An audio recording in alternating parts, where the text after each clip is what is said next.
I was standing in the kitchen doorway, frozen with a tray of sandwiches in my hands, when I heard my sister Carmen say the words that would change everything.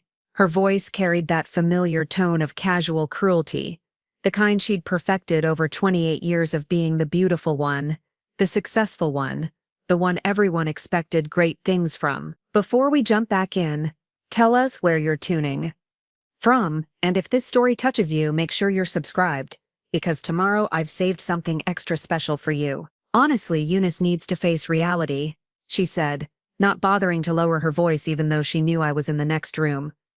She's 26, still living at home, and let's be honest, no decent man is going to want someone who looks like that and has nothing to offer. The sandwich tray trembled in my grip. Through the archway I could see Carmen perched on our worn velvet couch like she owned the place, her perfectly manicured nails gesturing dismissively as she spoke to our mother. Mom sat across from her, nodding along with that tight-lipped expression she wore whenever the conversation turned to my failures. I mean, look at her, Carmen continued, oblivious to the fact that I could hear every word. She's gained weight, she dresses like she shops at thrift stores, and she has no ambition. What successful man wants to deal with that baggage? She should focus on getting a real job instead of chasing fantasies about finding love. My name is Eunice Powell, and that moment in the kitchen doorway wasn't the first time I'd been reminded of my place in the family hierarchy. But it was the moment everything crystallized. At 26, I was the disappointment, the afterthought, the daughter who never quite measured up to expectation. While Carmen had sailed through life collecting achievements like trophies, homecoming queen, sorority president, marketing executive with a corner office downtown, I had stumbled through a series of false starts and quiet defeats. We lived in a cramped 2-bedroom apartment in Riverside Heights, one of those complexes built in the 70s that had seen better decades. The walls were thin, the carpet was stained, and the heater made ominous rattling sounds all winter long. Mom had moved us there after Dad left when I was 12, and somehow we'd never managed to climb out of that particular rut. Carmen had her own place now, a sleek downtown loft that she loved to post about on social media, but she still came by every few weeks to hold court in our living room and remind us all of how well she was doing. I had always been the quiet one, the bookish one, the one who preferred spending Saturday nights reading romance novels to painting the town red. In high school, while Carmen was dating the quarterback and getting crowned prom queen, I was tutoring struggling students in the library and writing poetry I never showed anyone. I told myself it didn't matter, that I was simply a different kind of person, that there was nothing wrong with being introverted and thoughtful, but families have a way of wearing you down with their expectations, or in my case, their complete lack of them. Every family gathering became an exercise in measuring myself against Carmen's accomplishments. Every conversation eventually circled back to when I was going to get a real job, when I was going to lose weight, when I was going to get my act together. The questions came wrapped in concern, but the subtext was always clear. I was falling behind in the race of life, and everyone was getting tired of waiting for me to catch up. The irony was that I did have a job, one that I loved but that my family refused to take seriously. I worked as a freelance research assistant for various professors at the local university, helping them compile data for academic papers and books. It wasn't glamorous, and it didn't pay enough to move out on my own, but it suited my methodical nature and my love of learning. I spent my days diving deep into subjects ranging from medieval history to environmental science, connecting dots and finding patterns that others missed. But try explaining that to a family that measured success solely in terms of salary figures and office titles. To them, working from home in my pajamas wasn't a career, it was an extended adolescence, a refusal to join the adult world. Never mind that I had helped 3 professors publish groundbreaking research, or that I had developed a reputation for thoroughness and insight among the academic community. If it didn't come with health insurance and a 401k, it didn't count. The dating situation was even more complicated. It wasn't that I was hideous or completely hopeless. I had shoulder-length brown hair that caught golden highlights in the sun, green eyes that my college roommate used to say were my best feature, and a smile that could light up a room when I felt confident enough to use it. But confidence was something that had been slowly eroded over years of being the other daughter, the one who didn't quite fit the mold of what a successful young woman was supposed to be. I had dated, but sporadically and without much success. There was Marcus in college, a philosophy major who broke up with me because he said I was too intense about books. Then came David, a guy I met at a coffee shop who seemed interested until he realized I lived with my mother and worked part-time jobs. Most recently there had been Trevor, a fellow freelancer who I thought might understand my unconventional lifestyle but who ultimately decided he needed someone more ambitious and more put together. Each failed relationship added another layer to the story my family told about me. Poor Eunice, they would whisper. She just can't seem to find anyone. Maybe if she tried harder with her appearance, maybe if she got a real job, maybe if she moved out and showed some independence. The suggestions came from a place of supposed helpfulness, but they all carried the same underlying message. The problem was me. That afternoon, standing in the kitchen with the sandwich tray, listening to Carmen dissect my romantic prospects with surgical precision, something inside me finally snapped. Not in a dramatic, explosive way, but in the quiet manner of a thread that has been pulled too tight for too long. I set the tray down on the counter and walked back to my bedroom, closing the door with the soft click of someone who has decided to stop participating in her own humiliation. I sat on the edge of my bed and looked around the room that had been my sanctuary for over a decade. The walls were lined with bookshelves, packed with everything from classic literature to contemporary romance novels. My desk was covered with research materials for my current project, a paper on urban development patterns that I was helping Dr. Harrison complete. In the corner sat my grandmother's old sewing machine, the one I used to mend clothes and create the simple dresses that Carmen dismissed as thrift store chic. For the first time in years, I allowed myself to really think about what I wanted my life to look like. Not what my family expected, not what society demanded, but what would actually make me happy. I wanted to feel valued for my intelligence and my contributions. I wanted someone to see past my quiet demeanor and appreciate the depth underneath. I wanted to stop apologizing for taking up space in the world, but mostly I wanted to prove that Carmen was wrong.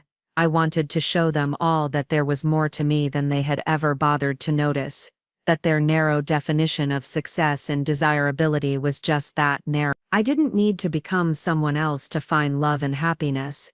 I needed to become more myself, more unapologetically and authentically me. I pulled out my laptop and opened a new document. At the top I typed life goals and then sat staring at the blank page for a long time. Finally I began to write, not a list of things I should do to make myself more acceptable to others, but a manifesto of sorts, a declaration of who I was and what I stood for. I am intelligent, compassionate, and creative, I wrote. I am worthy of love and respect exactly as I am. I will not shrink myself to fit into other people's expectations, and I will not accept less than I deserve simply because others cannot see my value. It was a small act of rebellion, just words on a screen that no one else would ever see, but it felt like the first real thing I had done in years, the first step toward reclaiming my own narrative. I didn't know then that this quiet moment of self-assertion would set in motion a chain of events that would completely transform my life. I just knew that I was tired of being dismissed, tired of being overlooked and ready to do something about it. The next morning I woke up with a sense of purpose I hadn't felt in months. I put on my favorite dress, a deep blue one I had sewn myself that brought out my eyes, and decided to walk to the library instead of working from home. Sometimes a change of scenery was exactly what a person needed to see possibilities that had been there all along. As I gathered my research materials and headed for the door, I could hear Carmen and Mom already deep in conversation about wedding planning. Carmen had gotten engaged 6 months ago to a lawyer named Brad, and the event had consumed every family gathering since. The wedding was still 8 months away, but according to Carmen there were a million details that required constant attention and discussion. The flowers alone are going to cost more than most people spend on their entire wedding, Carmen was saying as I passed through the living room. But Brad says nothing is too good for his bride. I murmured a goodbye and headed out into the crisp October morning. The walk to the library took me through the heart of downtown, past the coffee shops and boutiques where young professionals grabbed their morning caffeine and planned their important day. I had always felt like an outsider in this world, like someone watching life happen through a window, but today felt different. Preparing and narrating this story took us a lot of time. So if you are enjoying it, subscribe to our channel. It means a lot to us. Now, back to the story. Today I walked with my shoulders back and my head up, determined to stop apologizing for being exactly who I was. The university library was my second home, a grand old building with high ceilings and the kind of atmosphere that made you want to whisper even when no one else was around. I had a favorite spot on the third floor, tucked away between the psychology and sociology sections, where I could spread out my materials and work in peace. Dr. Harrison's research project was fascinating, a comprehensive study of how housing policies had shaped urban communities over the past 50 years, and I had spent weeks tracking down obscure city planning documents and interviewing longtime residents about the changes they had witnessed. I was deep in concentration, cross-referencing property records with demographic data, when someone cleared their throat softly beside my table. I looked up to find a man standing there holding a stack of books and wearing an apologetic smile. "Excuse me," he said.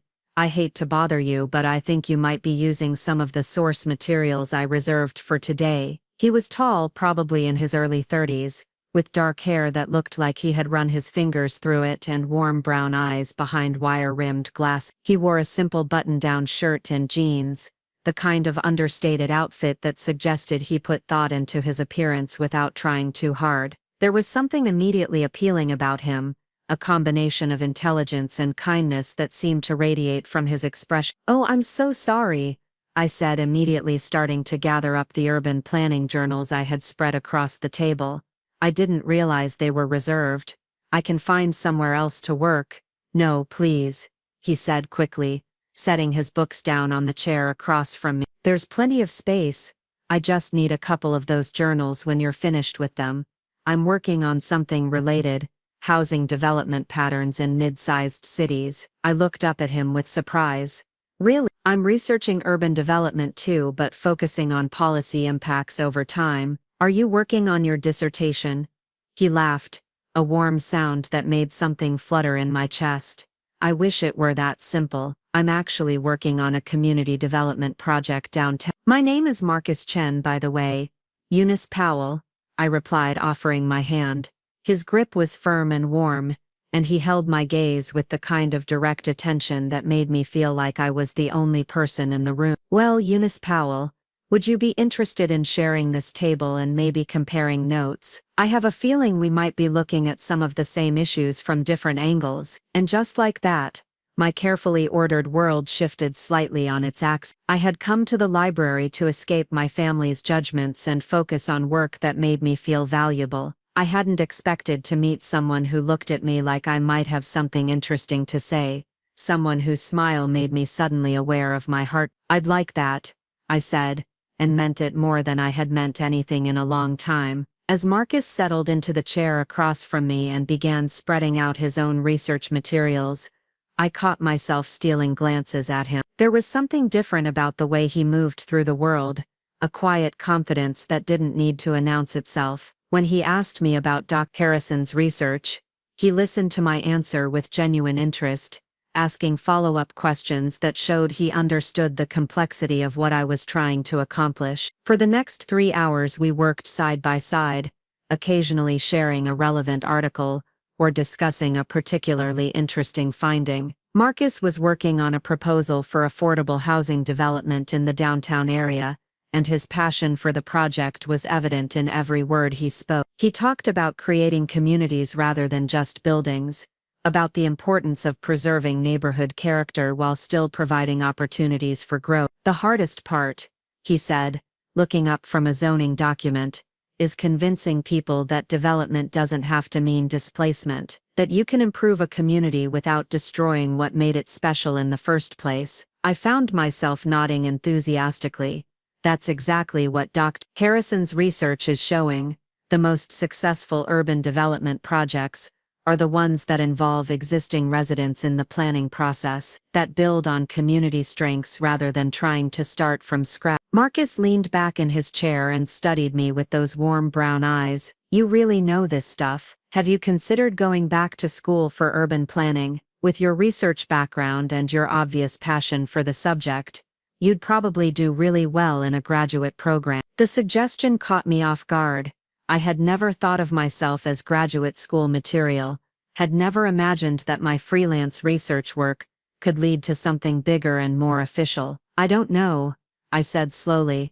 I've never really seen myself as the academic type. Really? Marcus looked genuinely surprised, because from where I'm sitting, you seem like exactly the academic type. You're thorough, insightful, and you clearly love learning. What makes you think you wouldn't be successful in a formal program? It was such a simple question, but it hit me like a physical blow. What did make me think I wouldn't be successful? Years of being told I wasn't ambitious enough, wasn't focused enough, wasn't enough, period. Years of accepting my family's assessment of my limitations as gospel truth. I guess I've just never thought of myself that way, I said finally. Marcus was quiet for a moment, studying my face with an expression I couldn't quite read. Well, he said eventually, maybe it's time to start thinking of yourself differently. When the library announced its closing time over the intercom, I was genuinely surprised to discover that the entire afternoon had passed without my noticing. Marcus and I packed up our materials slowly, both of us seeming reluctant to end whatever this had been. Would you maybe like to continue this conversation over coffee sometime? He asked as we walked toward the exit together. I mean, the research conversation, and maybe other conversations too. I felt heat rise in my cheeks, but I managed to meet his eyes when I answered, I'd really like that. We exchanged phone numbers outside the library, and Marcus promised to call me the next day to set up a proper coffee date. As I walked home through the downtown streets, I felt lighter than I had in months. Someone had looked at me and seen potential. Someone had listened to my ideas and found them worth engaging with. Someone had suggested that maybe, just maybe, I was exactly the right type of person for the things I loved. I was still glowing with the after effects of that conversation when I walked through the front door of our apartment. Carmen was in the kitchen, standing over the stove with a glass of wine in her hand, clearly making herself at home, while Mom was at her evening shift at the department store. There you are, she said without looking up from whatever she was stirring. Mom was wondering where you disappeared to all day. She needed help with some wedding stuff. I was at the library working, I said, setting my bag down on the counter. Carmen glanced over at me then, and I saw her take in my appearance with the practiced eye of someone who had spent years cataloging my shortcomings. You're all flushed. Are you feeling okay? I'm fine, I said quickly.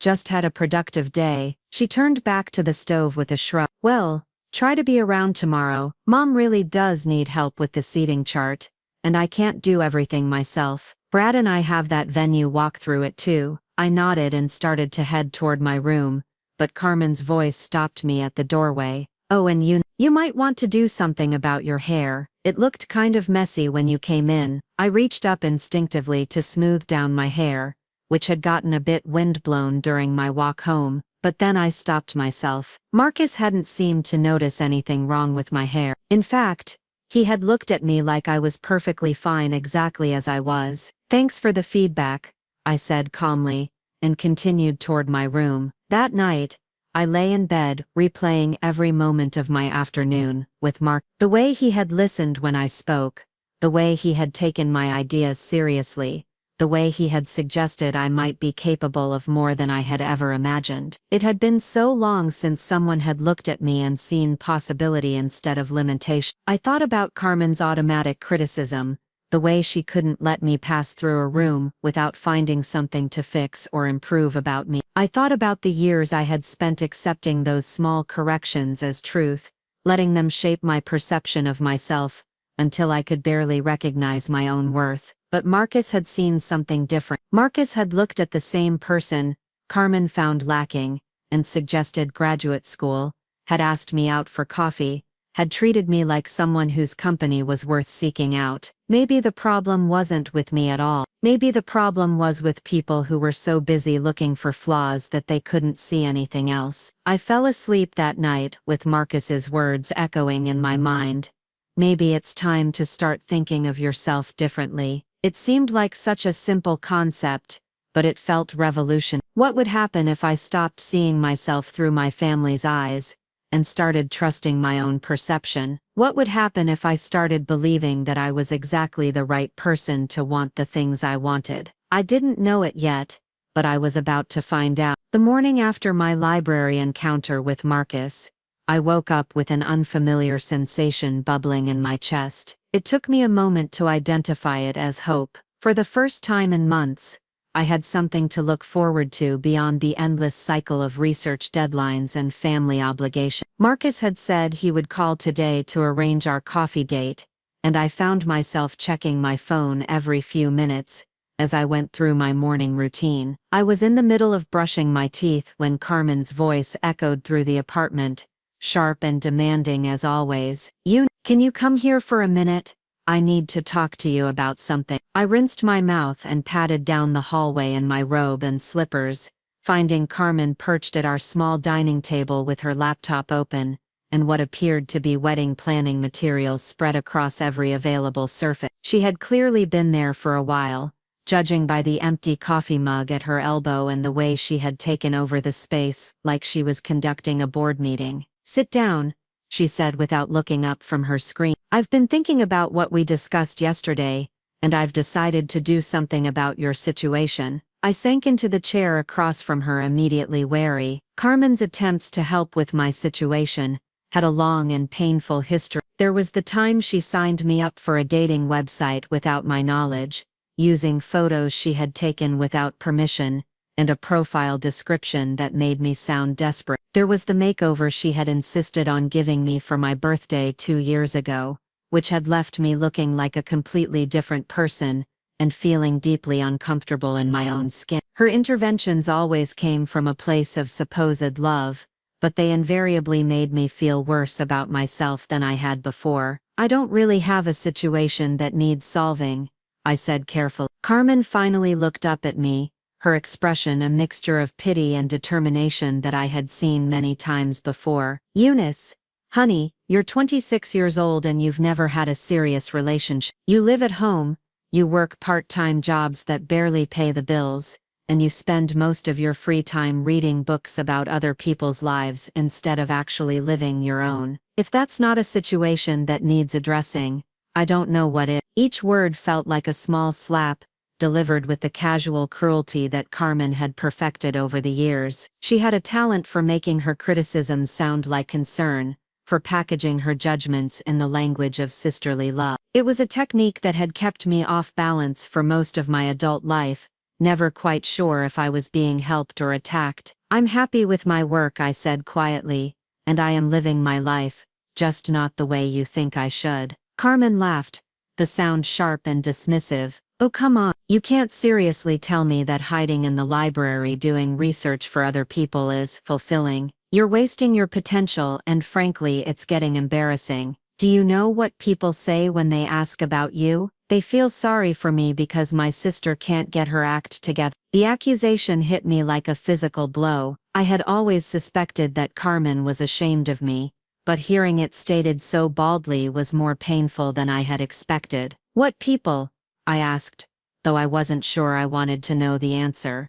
"Everyone," she said with a shrug. "My coworkers, Brad's friends, people at the country club. They ask about my family and I have to explain that my little sister is still trying to find herself. It's awkward, Eunice. I shouldn't have to make excuses for you." I stared at her, feeling something cold settle in my stomach. "I didn't realize I was such a burden to you."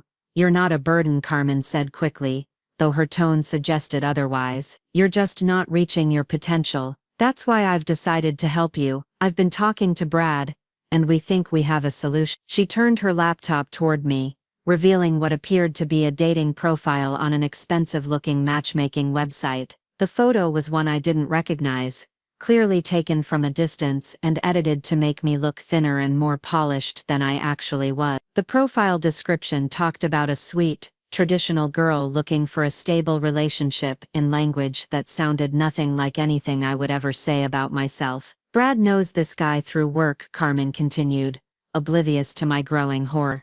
His name is Gregory Huntsman, and he's perfect for you. He's 34, works in insurance, owns his own house, and he's looking for someone who wants to settle down and start a family. He's not the most exciting guy in the world, but he's stable and decent, and frankly, I think he's probably the best you're going to do. I stared at the profile, trying to process what was happening. You created a dating profile for me without asking. I knew you'd overthink it if I asked first, Carmen said dismissively. You always find reasons not to put yourself out there. Sometimes you need someone to push you in the right direction. And this Gregory person thinks he's talking to me. Well, technically he's been talking to me pretending to be you, Carmen admitted without a trace of shame. But don't worry, I've been very careful to keep it general. I haven't made any promises or anything. I just thought you should meet him before you dismiss the idea entirely. The room felt like it was tilting around me. You've been impersonating me online to a complete stranger. I've been helping you, Carmen corrected sharply,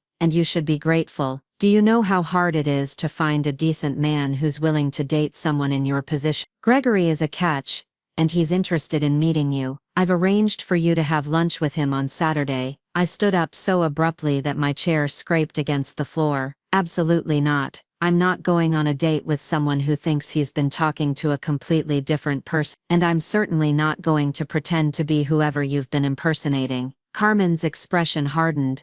Don't be dramatic, Eunice. It's just lunch. What's the worst that could happen? The worst that could happen is that I'd be starting a relationship based on a complete lie, I said, my voice rising despite my efforts to stay calm. The worst that could happen is that I'd be going out with someone you think is the best I can do instead of someone who might actually appreciate who I am. And who exactly is going to appreciate who you are? Carmen snapped, her mask of concern finally slipping. You think some Prince Charming is going to walk into the library and fall in love with your research skills. You think someone is going to see past your complete lack of ambition and your refusal to take care of yourself and decide you're worth pursuing. Wake up, Eunice. This is the real world, and in the real world, you have to work with what you've got. The words hung in the air between us like poison. For a moment neither of us spoke, and I could hear the tick of the kitchen clock marking the seconds of my humiliation. Carmen's face showed no regret, no awareness that she had just torn me apart with surgical precision. She simply looked impatient,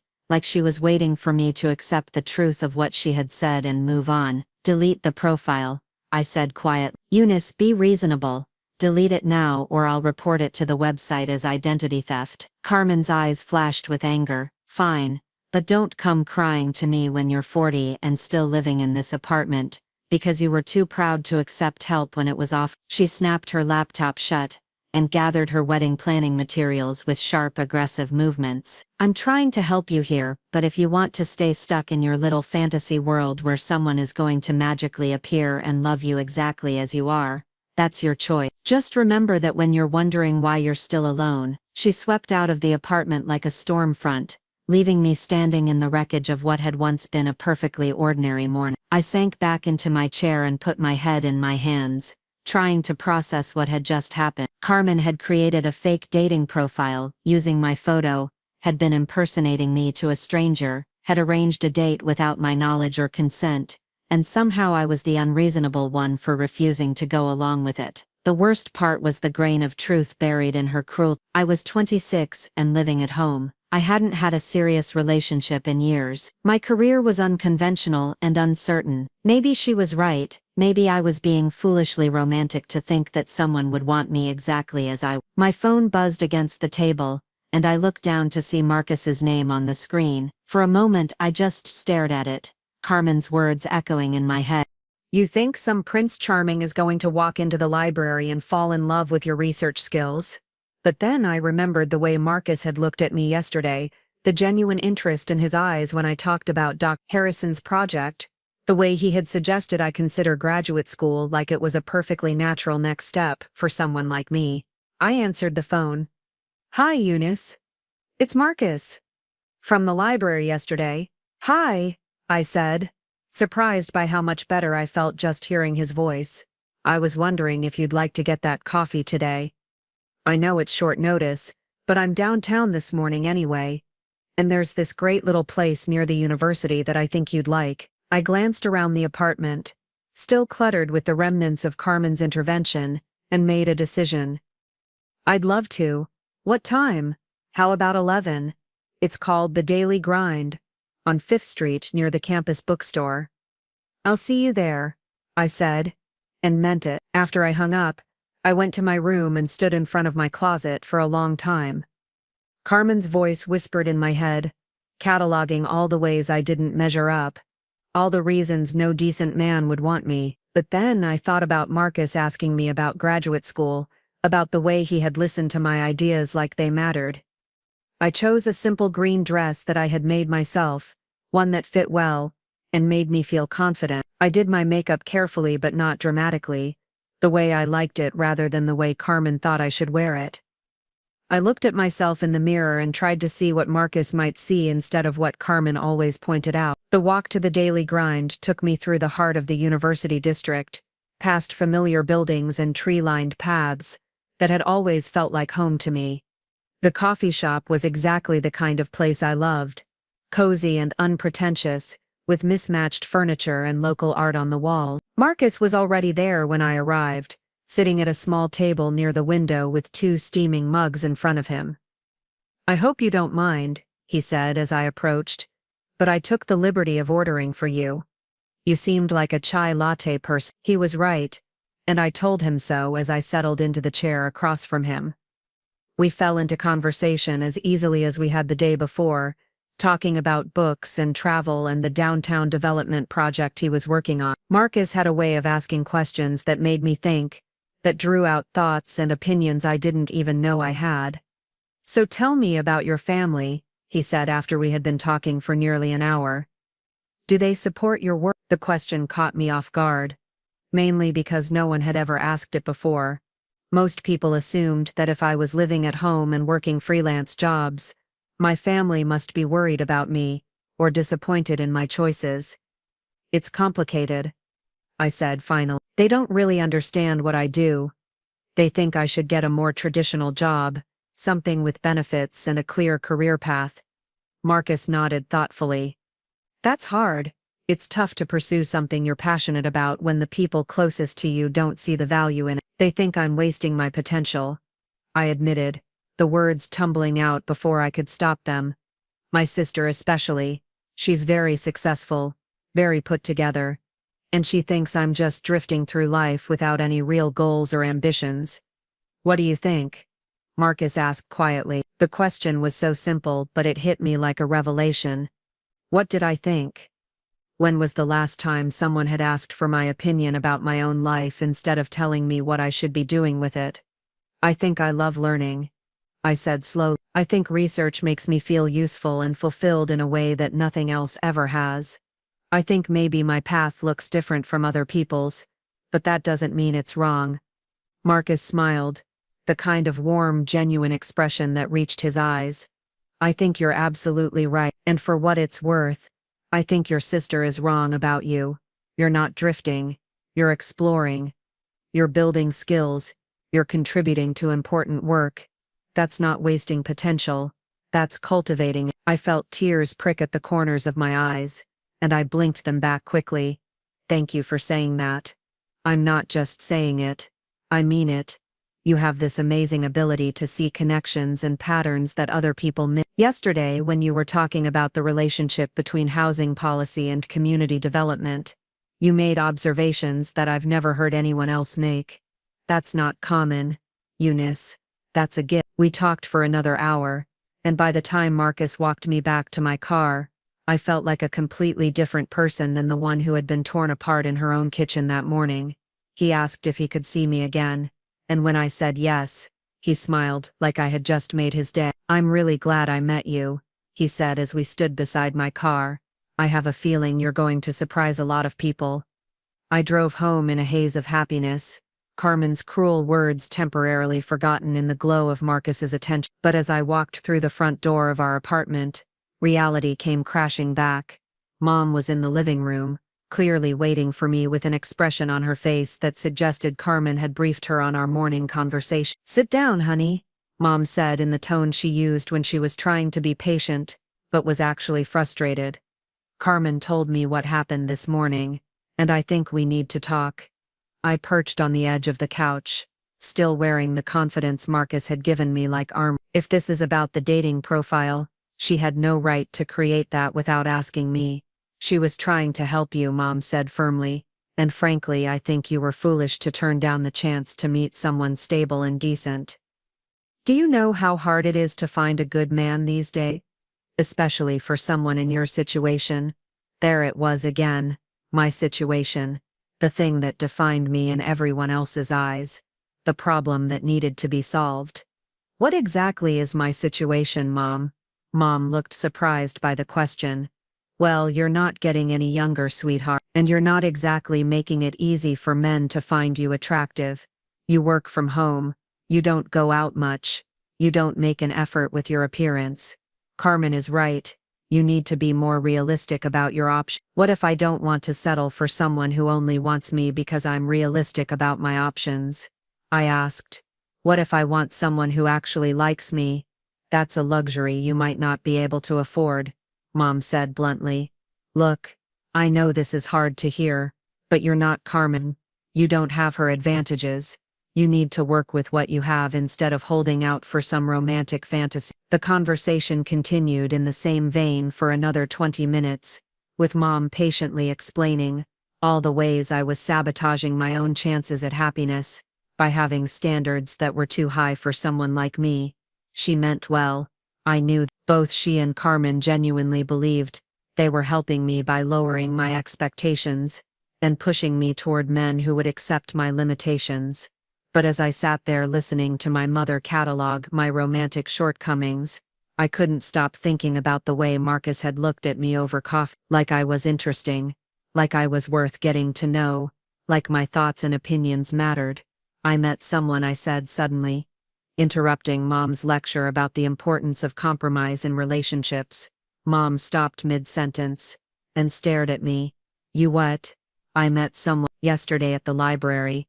We had coffee this morning, and he wants to see me again." For a moment, Mom looked genuinely pleased. "Oh, honey, that's wonderful. Tell me about him. What does he do? Where did he go to school? Is he looking for something serious?" "His name is Marcus, and he works in community development. He's intelligent and kind, and he thinks I should consider graduate school." Mom's expression shifted slightly. "Graduate school? In what? Urban planning, maybe. He thinks I have a talent for research and analysis." Now Mom looked worried. "Eunice, that sounds like someone trying to flatter you. Men will say things like that when they're trying to get close to you.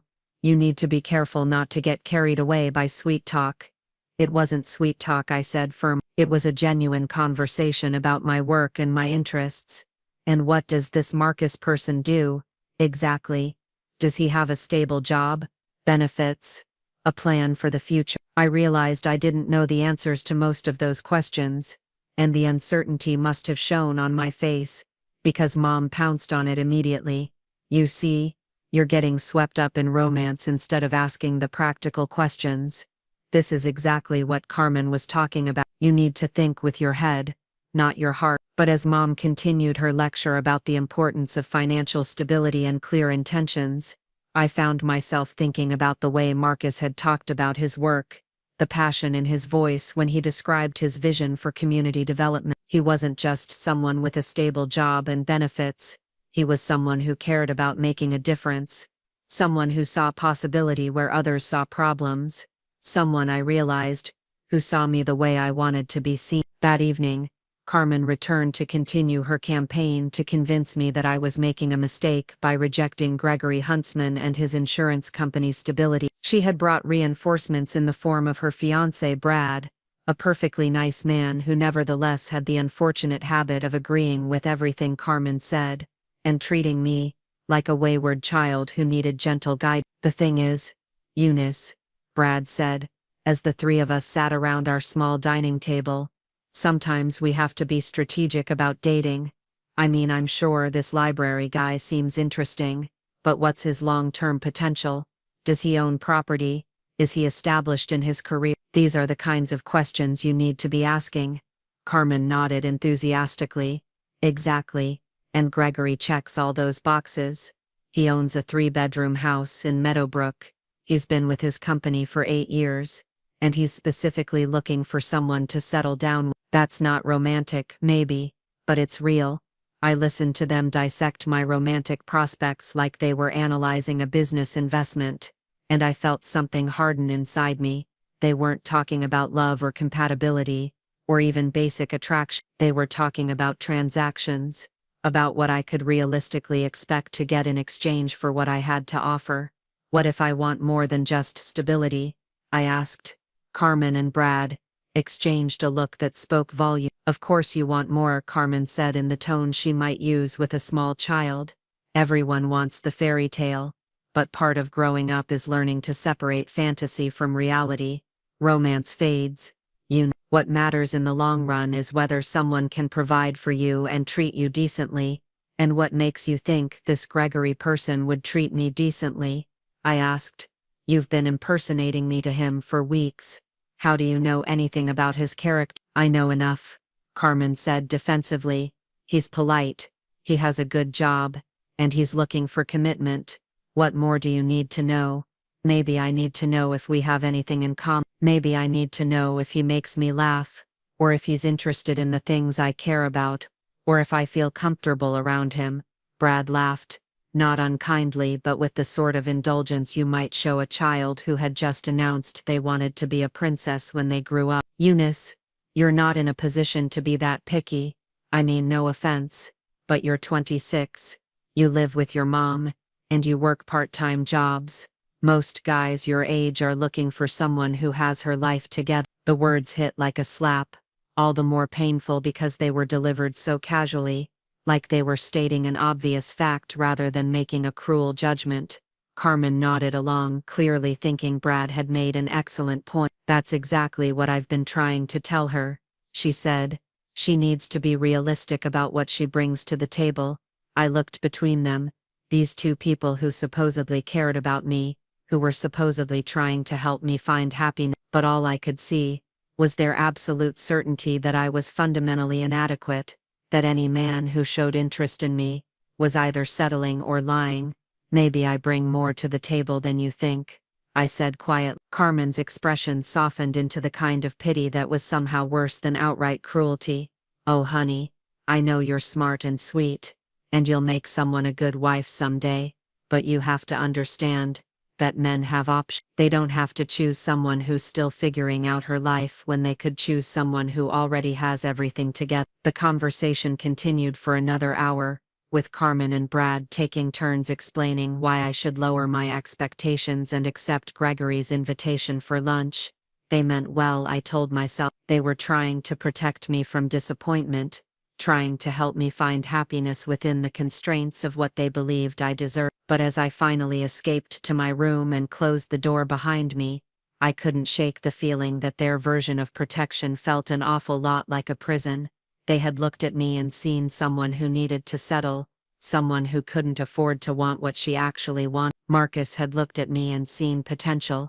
I knew which perspective I wanted to believe, but after years of absorbing my family's judgments about my limitations, it was hard to trust my own instincts. Maybe they were right. Maybe I was being foolishly romantic to think that someone like Marcus could genuinely be interested in someone like me. My phone buzzed with a text message, and I looked down to see Marcus's name on the screen. Thank you for coffee today. I had a really wonderful time getting to know you. Would you like to have dinner Friday night? I know a great little Italian place that I think you'd love. I stared at the message for a long time, hearing Carmen's voice in my head warning me about men who used flattery to get close to me, hearing Brad's casual assessment of my limited romantic value. But then I thought about the way Marcus had listened when I talked about my work, the way he had asked what I thought instead of telling me what I should think. I typed back, I'd love to have dinner Friday night, and for the first time in years I didn't second-guess myself. Friday evening arrived with the kind of crisp autumn air that made everything feel possible. I had spent an embarrassing amount of time getting ready for my dinner with Marcus, trying on 3 different outfits before settling on a burgundy dress that had been hanging in my closet unworn for months. It was slightly more formal than my usual attire, with a fitted bodice and flowing skirt that made me feel elegant in a way I rarely allowed myself to experience. I was putting the finishing touches on my makeup when Carmen appeared in my doorway without knocking, a habit that had irritated me since childhood but which I had never successfully managed to break her up. She leaned against the doorframe with her arms crossed, studying my appearance with the critical eye of someone conducting an inspection. "You're really going through with this dinner thing," she said, and it wasn't a question. "Yes, I am," I replied, applying a final coat of mascara without meeting her eyes in the mirror. "Have you thought about what you're going to talk about? I mean, really thought about," because sitting in a library discussing urban planning is very different from trying to hold a conversation over a romantic dinner. I turned to face her, bristling at the implication that I was somehow incapable of normal social interaction. "I think I can manage to have a conversation, Carmen." She shrugged, her expression skeptical. "I'm just saying, don't get your hopes up too high. Men like that don't usually stick around once they realize what your actual situation is. He probably thinks you're some kind of graduate student or research professional, not someone who lives at home and does odd jobs for professors." Her words landed like poisoned darts, each one designed to find the soft spots in my confidence. I had been feeling beautiful and hopeful, but Carmen's casual cruelty had a way of deflating those feelings almost instantly. "Why do you do this?" I asked quietly. "Do what?" "Try to make me feel bad about myself every time something good happens to me." Carmen's expression shifted to one of hurt surprise, as if I had accused her of something completely unreasonable. "I'm not trying to make you feel bad, Eunice. I'm trying to protect you from getting hurt. There's a difference. Because it feels like you're more invested in proving that I'm not good enough than in supporting me." "That's not fair," Carmen said, her voice rising slightly. "I've been trying to help you for years. I've given you advice. I've tried to set you up with nice men. I've offered to help you with your career, but you reject everything I suggest, and then act like I'm the bad guy for trying to look out for you." I stared at her, trying to find the words to explain what she didn't seem to understand. "Your version of help always requires me to become someone else. You want me to change my job, my appearance, my interests, my standards. You never ask what would make me happy, you just decide what would make me acceptable." Carmen was quiet for a moment, and I thought maybe I had finally gotten through to her, but when she spoke again, her voice was tired and exasperated. "Eunice, I love you, but you live in a fantasy world. You think you can just be yourself and everything will work out perfectly, but that's not how life works. Sometimes you have to compromise, sometimes you have to adapt. I'm not asking you to become someone else.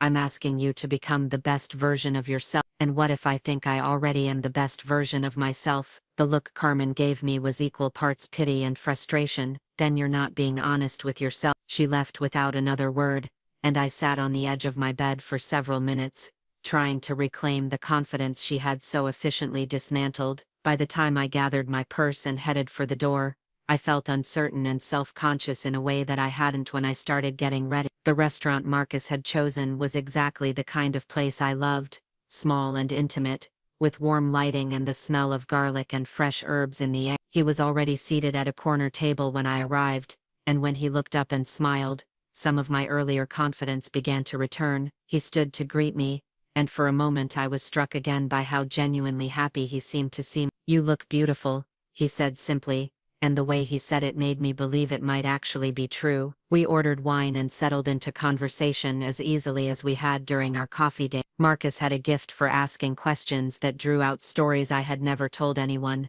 and I found myself talking about my childhood love of books, my grandmother who had taught me to sew, my dream of maybe someday writing a novel about the historical figures I researched. "You should do it," Marcus said when I mentioned the novel idea.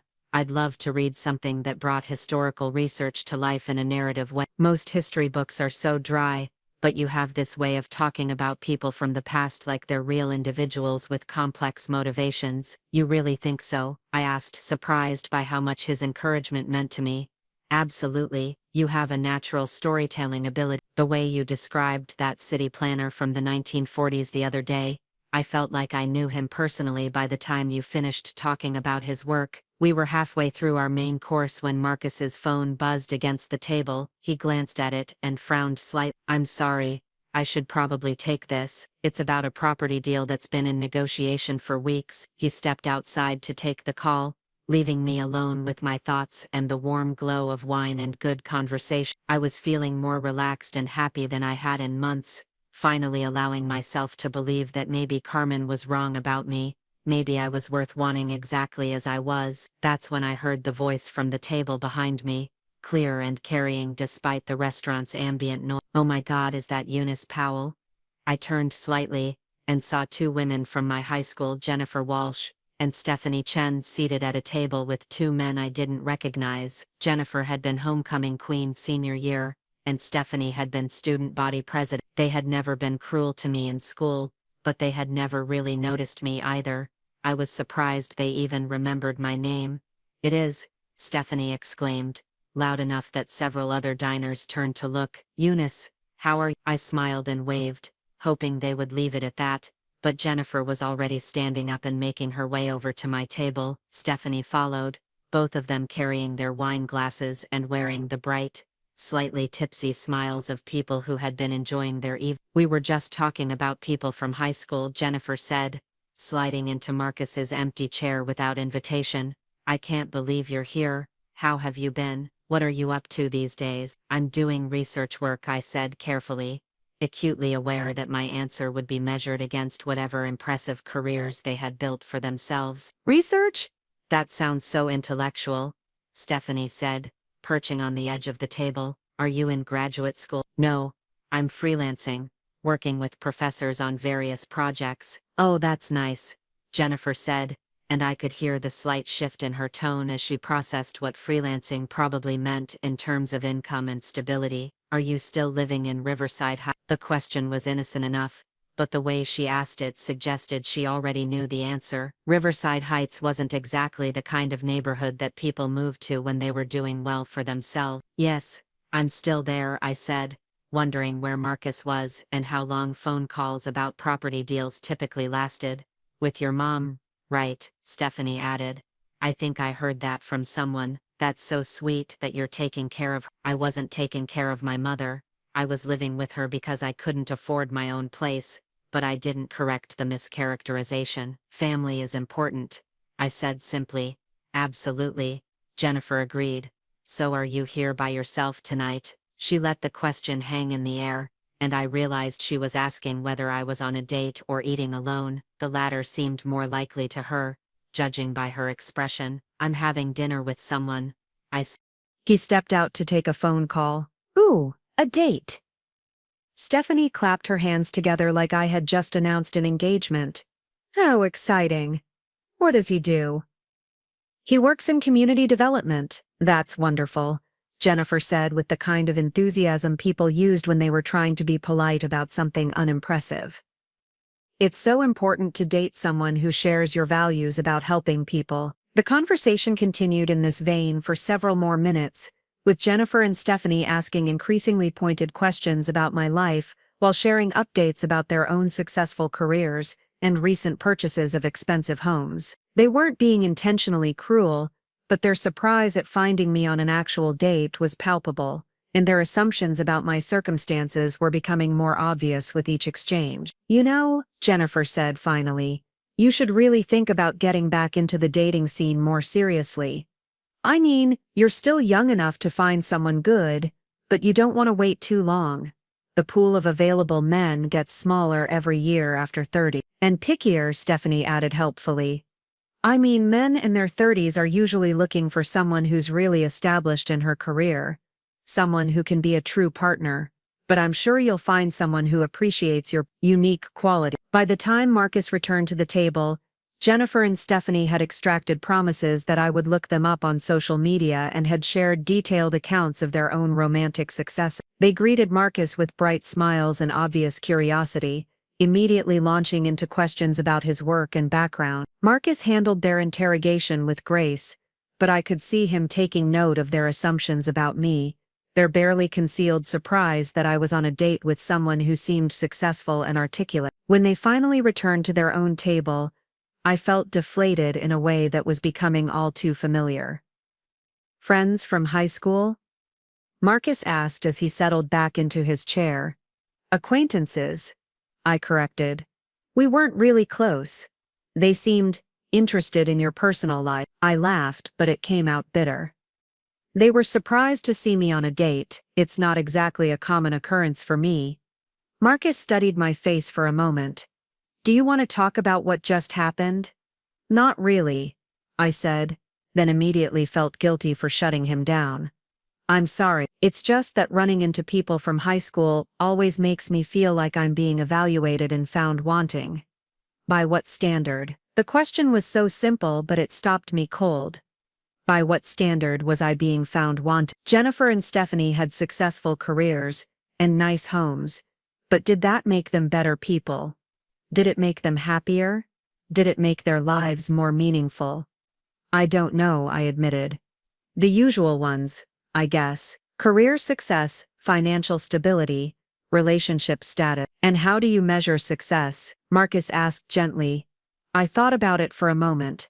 I used to think it was about being useful, about contributing something meaningful to the world. But lately I've been wondering if that's just something people say when they can't achieve conventional success. Marcus leaned forward, his expression serious. "Eunice, do you know what I do for work? I mean specifically." I shook my head, realizing that our conversations had been more about general concepts than concrete details. "I develop affordable housing projects. I spend my days in meetings with city planners and bank loan officers and community groups, trying to convince people that everyone deserves a safe, decent place to live. Most of the time I feel like I'm fighting an uphill battle against people who only care about profit margins and property values." He paused, taking a sip of wine before continuing. "Yesterday, when I was talking to you about the research you do, about the way you see connections between policy and people's actual lives, I realized something. You understand the human impact of urban development in a way that most of the professionals I work with don't. You see the big picture and the individual stories at the same time." I felt heat rise in my cheeks. "I don't think let me finish," Marcus said gently. "The work you do matters, Eunice. The research you contribute to influences policy decisions that affect real people's lives. The fact that you're passionate about it, that you care about getting it right, that you're willing to dig deep and ask questions. That's not conventional success, but it's something much more important." I stared at him, trying to process what he was saying. "You really believe—" "I know it," he said firmly.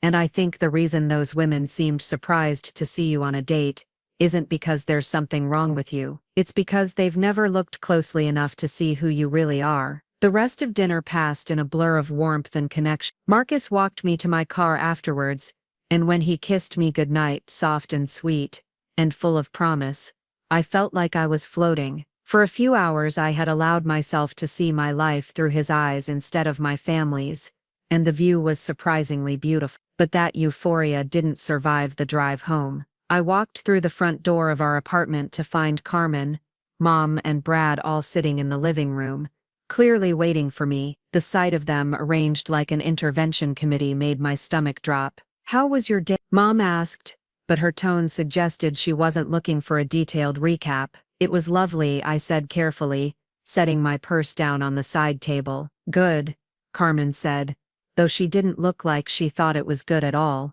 "because we need to talk to you about something important." I remained standing, unwilling to settle in for what was obviously going to be an unpleasant conversation. "What about?" Brad cleared his throat, clearly uncomfortable but determined to play his part. "Well, the thing is, Eunice, Carmen and I have been doing some research into this Marcus guy, and we've found some things that are concerning."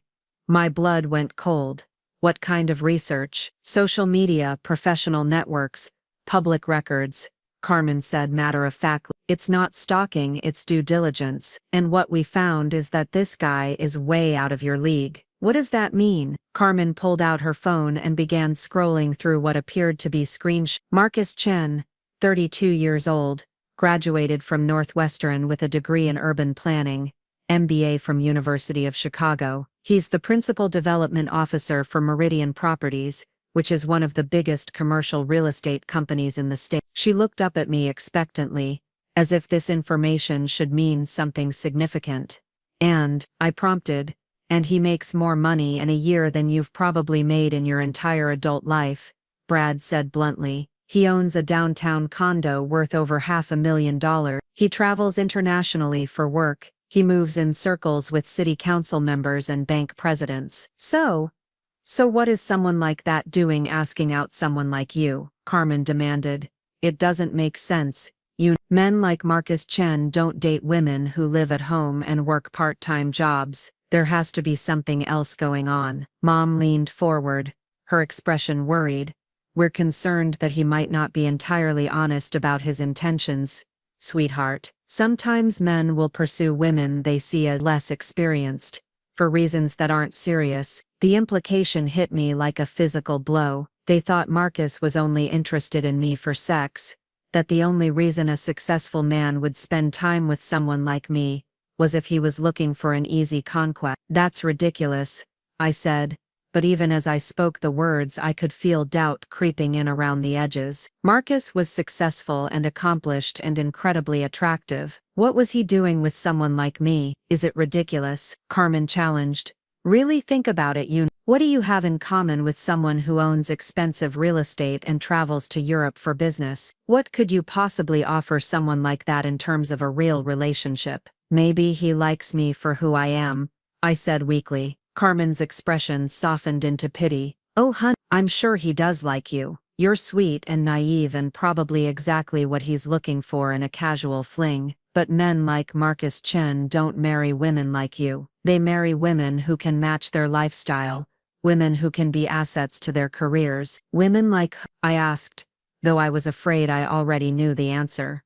Women like me, Carmen said without a trace of modesty. Successful, polished, women who understand how to navigate professional social situations, who know how to dress for important events, who can hold their own in conversations with other successful people. The room was quiet for a moment as her words sank. Then Brad, clearly trying to be helpful, added his own perspective. Look, Eunice, I'm not saying there's anything wrong with you as a person, but you have to understand that when people reach a certain level of success, they start thinking strategically about relationships. They need partners who can enhance their lives, not complicate them. And I would complicate his life. Well, think about it, Mom said gently. If he brought you to a work function, what would you talk about with his colleague? If he wanted to take you on a business trip, could you afford appropriate clothing? If he got promoted and had to entertain clients, would you know how to hostess a dinner party? Each question felt like a small death, highlighting yet another way I would be inadequate as the partner of a successful man. I thought about Marcus's elegant confidence,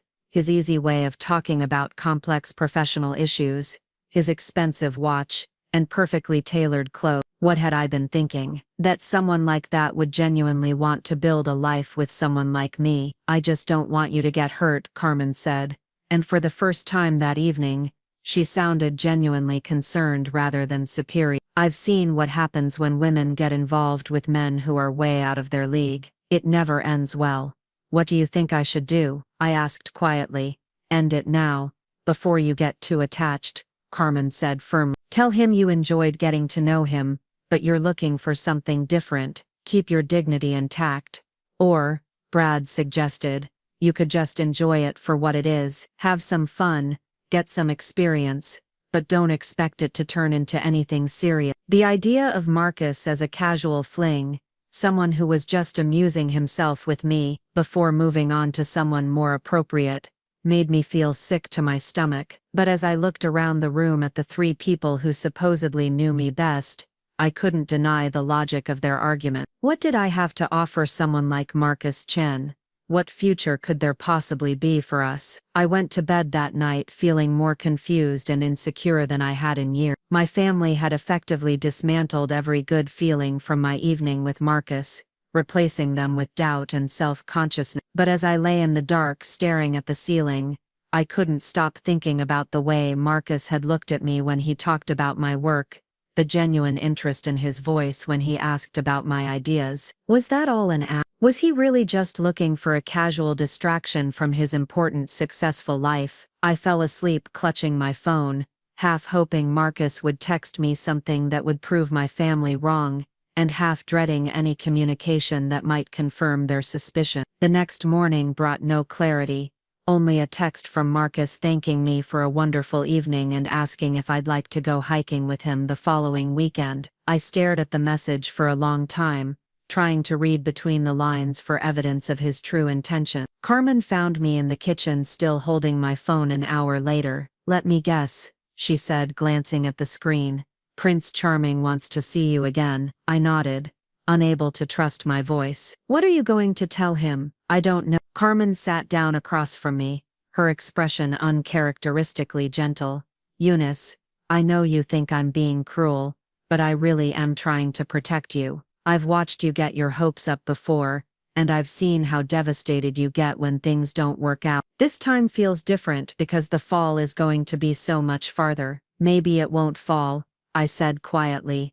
"And maybe it will," Carmen replied. "Are you prepared for that? Are you prepared to have your heart broken by someone who was probably never serious about you in the first place?" I looked at my sister, this woman who had spent our entire adult relationship pointing out my limitations and managing my expectations. She genuinely believed she was helping me by teaching me to want less, to accept less, to be less. But what if she was wrong? What if Marcus really did see something in me that she couldn't see? What if I was worth more than my family had taught me to believe? "I'm going to say yes to the hiking trip," I said suddenly. Carmen's expression hardened, even after everything we talked about last night, especially after everything we talked about last night. "Why?" I thought about it for a moment, trying to find the words for something I was only beginning to understand myself. "Because I'm tired of letting other people decide what I deserve. Because maybe, just maybe, you're all wrong about me." Carmen stared at me for a long moment,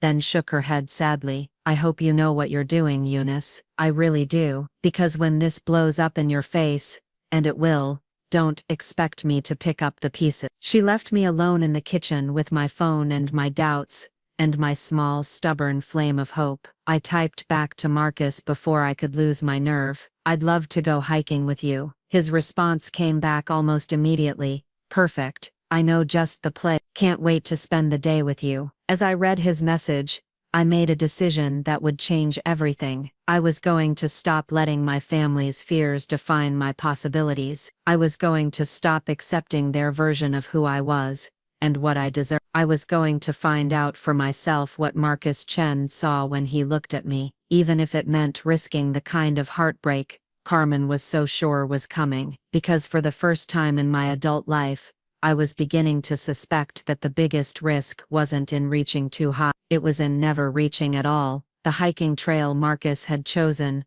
wound through a state park about 40 minutes outside the city, a place I had never been despite living in the area my entire life. As I followed his car along the winding road that led to the trailhead, I felt a mixture of nervousness and excitement that had nothing to do with physical exertion. This felt like stepping into a completely different world, one where I might discover parts of myself that had been dormant for years. Marcus was waiting for me by his car when I pulled into the gravel parking lot, already changed into hiking boots and a lightweight jacket. He smiled when he saw me, that same warm expression that made me feel like the most important person in his field of vision. "Ready for an adventure?" he asked, shouldering a small backpack that looked professional and well used. "As ready as someone can be who hasn't hiked anywhere more challenging than the campus quad," I admitted. "Perfect. This trail is designed for people exactly like that." We started up the path together, Marcus adjusting his pace to match mine without making me feel like I was holding him back. The morning air was crisp and clean,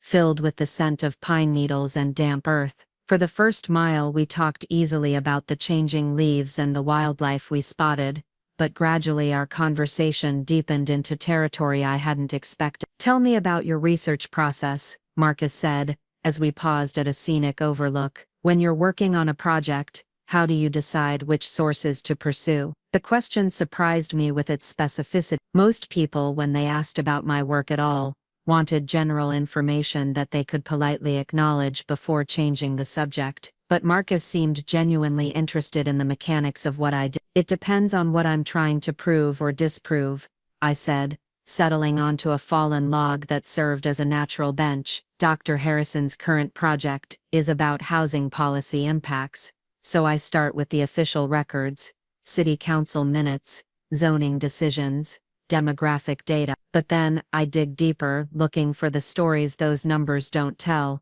What kind of stories? Well, for instance, the data might show that a neighborhood's median income increased by 30% over a decade, which sounds like success. But when you read local newspaper archives and interview longtime residents, you might discover that the increase came because lower-income families were displaced, not because existing residents became more prosperous. Marcus nodded thoughtfully. So you're looking for the human reality behind the statistics. Exactly. Numbers can be manipulated to support almost any narrative, but individual stories are harder to twist. That's exactly the kind of insight I wish more developers and city planners understood.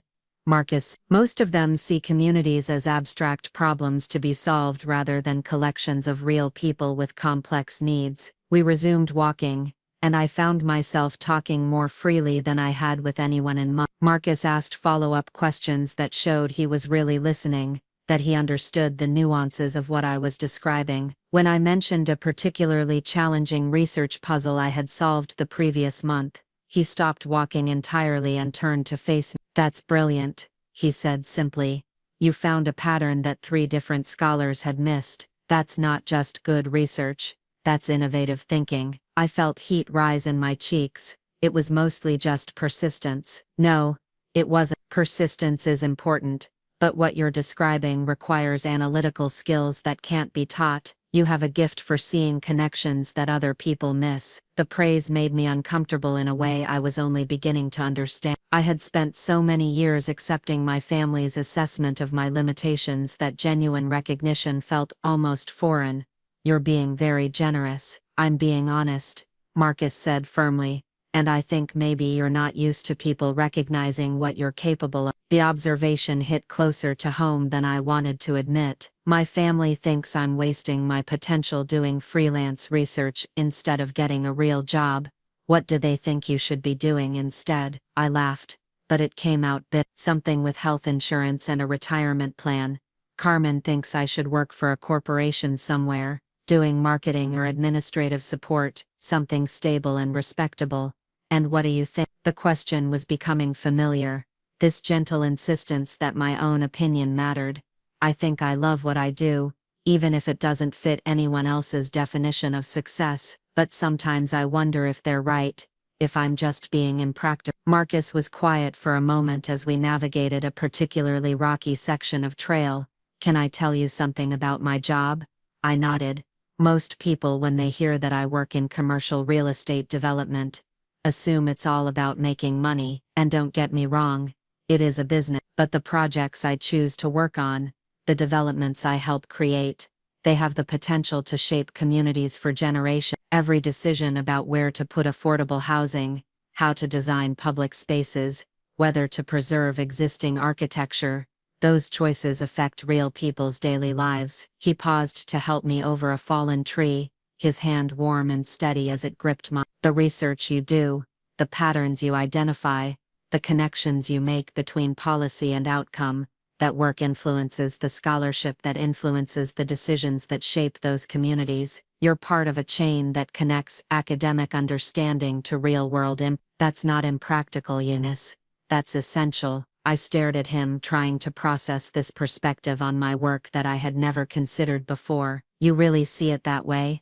I know it that way. Dr. Harrison's research has been cited in 3 different city planning proposals in the past year. Policymakers are reading the work you help create and using it to make better decisions. How is that not valuable? We reached the summit of the trail as the sun reached its zenith, and the view from the top took my breath away. The city sprawled below us, a patchwork of neighborhoods and parks and river that looked almost magical from this height. Marcus pointed out landmarks and developments, explaining the history and politics behind various projects with the passion of someone who genuinely cared about urban planning as both an art and a science. That complex there, he said, indicating a cluster of modern buildings near the river, that's one of mine, mixed-income housing with ground-floor retail space and a community center. It took 3 years to get approved because everyone was worried about changing the character of the neighborhood, but it's been hugely successful. What made it work when other developments fail? Community input from the very beginning, Marcus said immediately. Instead of designing something and then trying to sell it to residents, we held dozens of meetings asking people what they needed, what they valued about their neighborhood, what they were afraid of losing. The final design incorporated those concerns. That's exactly what Harrison's research advocates for, I said excitedly. Community-driven development, instead of top-down planning, which is why I was so excited to meet you, Marcus said, turning to look at me directly. You understand these issues at a level that most people don't.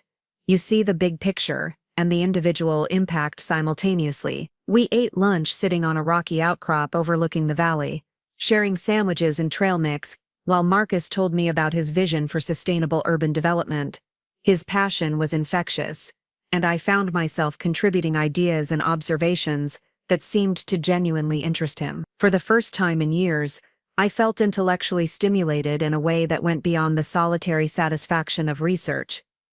Have you ever thought about pursuing a master's degree in urban planning? Marcus asked as we packed up our lunch remains. The question caught me off guard. Not seriously. I mean, I've thought about graduate school in general, but I never considered that I was qualified for a competitive program. Why not? You have exactly the kind of background programs are looking for: research experience, analytical skills, and genuine passion for the field. Plus, you'd have Dr. Harrison as a reference, and his recommendation carries a lot of weight in academic circles. I was quiet for a moment, trying to imagine myself in graduate school, sitting in seminars and writing papers, and working toward a degree that might actually lead somewhere meaningful. It felt simultaneously thrilling and terrifying. I don't know if I could afford it, I said finally. There are assistantships, grants, funding opportunities. If you're serious about it, I could introduce you to some people who might be able to help you navigate the application process. The offer was so generous, so far beyond what I had expected from our hiking date, that I wasn't sure how to respond. You would do that? Of course. Why wouldn't I?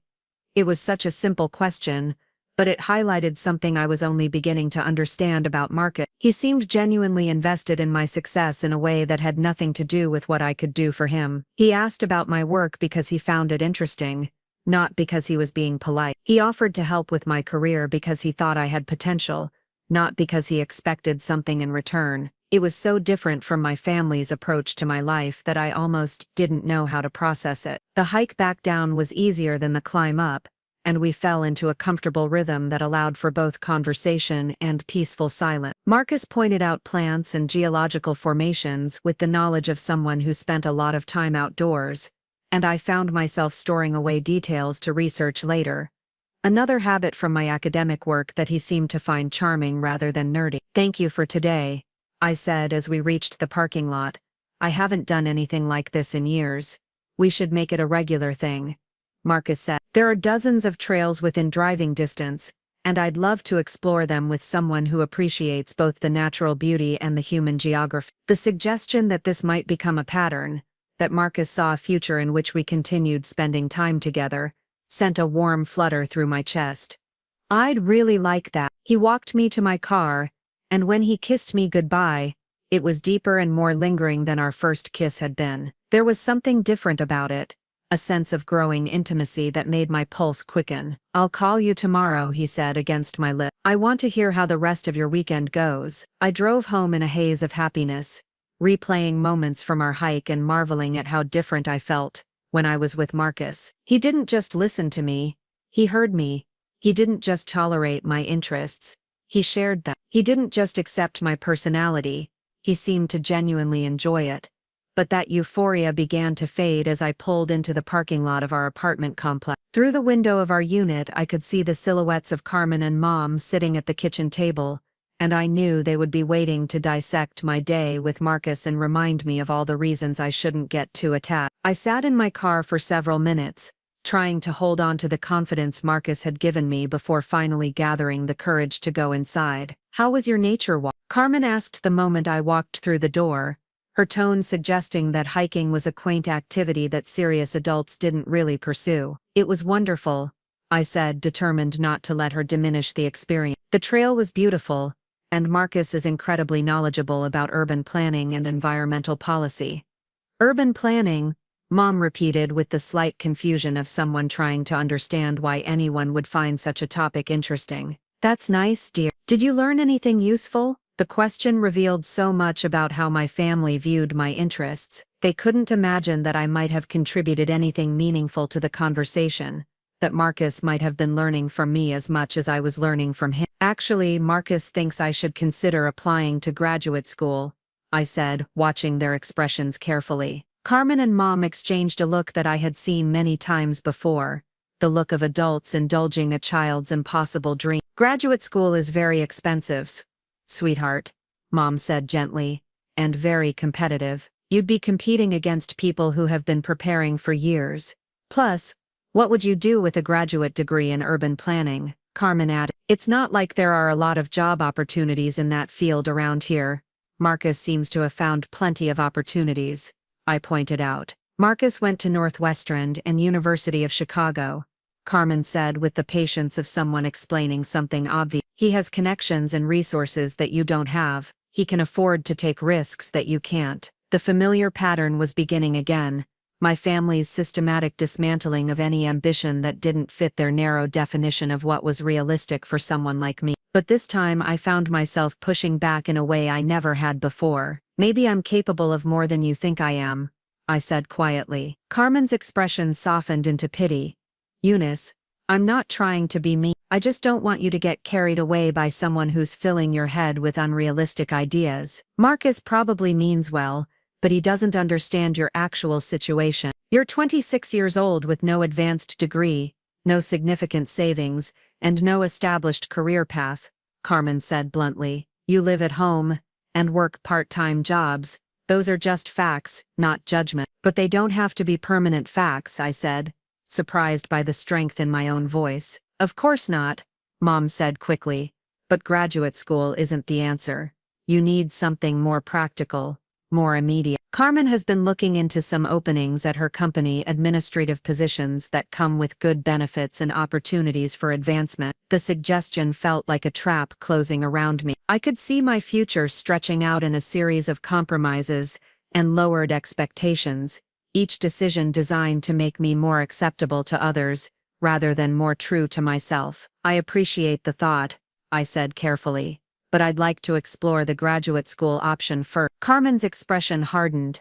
"You're making a mistake, Eunice. You're letting some guy you barely know convince you to pursue fantasies instead of facing reality. Maybe my reality is bigger than you think it is." The conversation continued for another 20 minutes, with Carmen and Mom taking turns explaining why graduate school was impractical and why I should focus on more achievable goals. But for the first time in my adult life, their arguments didn't land with their usual force. Marcus had shown me a different perspective on my abilities and potential, and that perspective was proving surprisingly resilient against my family's skepticism. That night, I lay in bed, researching urban planning graduate programs on my laptop. The application requirements were intimidating. GRE scores, personal statements, letters of recommendation, portfolios of relevant work, but not impossible. Dr. Harrison would almost certainly provide a reference, and my research experience, while unconventional, was extensive and varied. The more I read, the more excited I became about the possibility. These programs were designed for people who wanted to shape the built environment, who cared about how communities developed and evolved. They were looking for students with analytical skills and passionate commitment to public policy, qualities that Marcus had helped me recognize in myself. I was deep in exploring funding opportunities when my phone buzzed with a text from Marcus. "I hope you had as wonderful a day as I did. I keep thinking about our conversation regarding graduate school. I have a friend who graduated from the urban planning program at State University, Would you like me to connect you two for an informational interview? I stared at the message for a long time, touched by his continued investment in my potential future. That would be amazing. Thank you for thinking of me.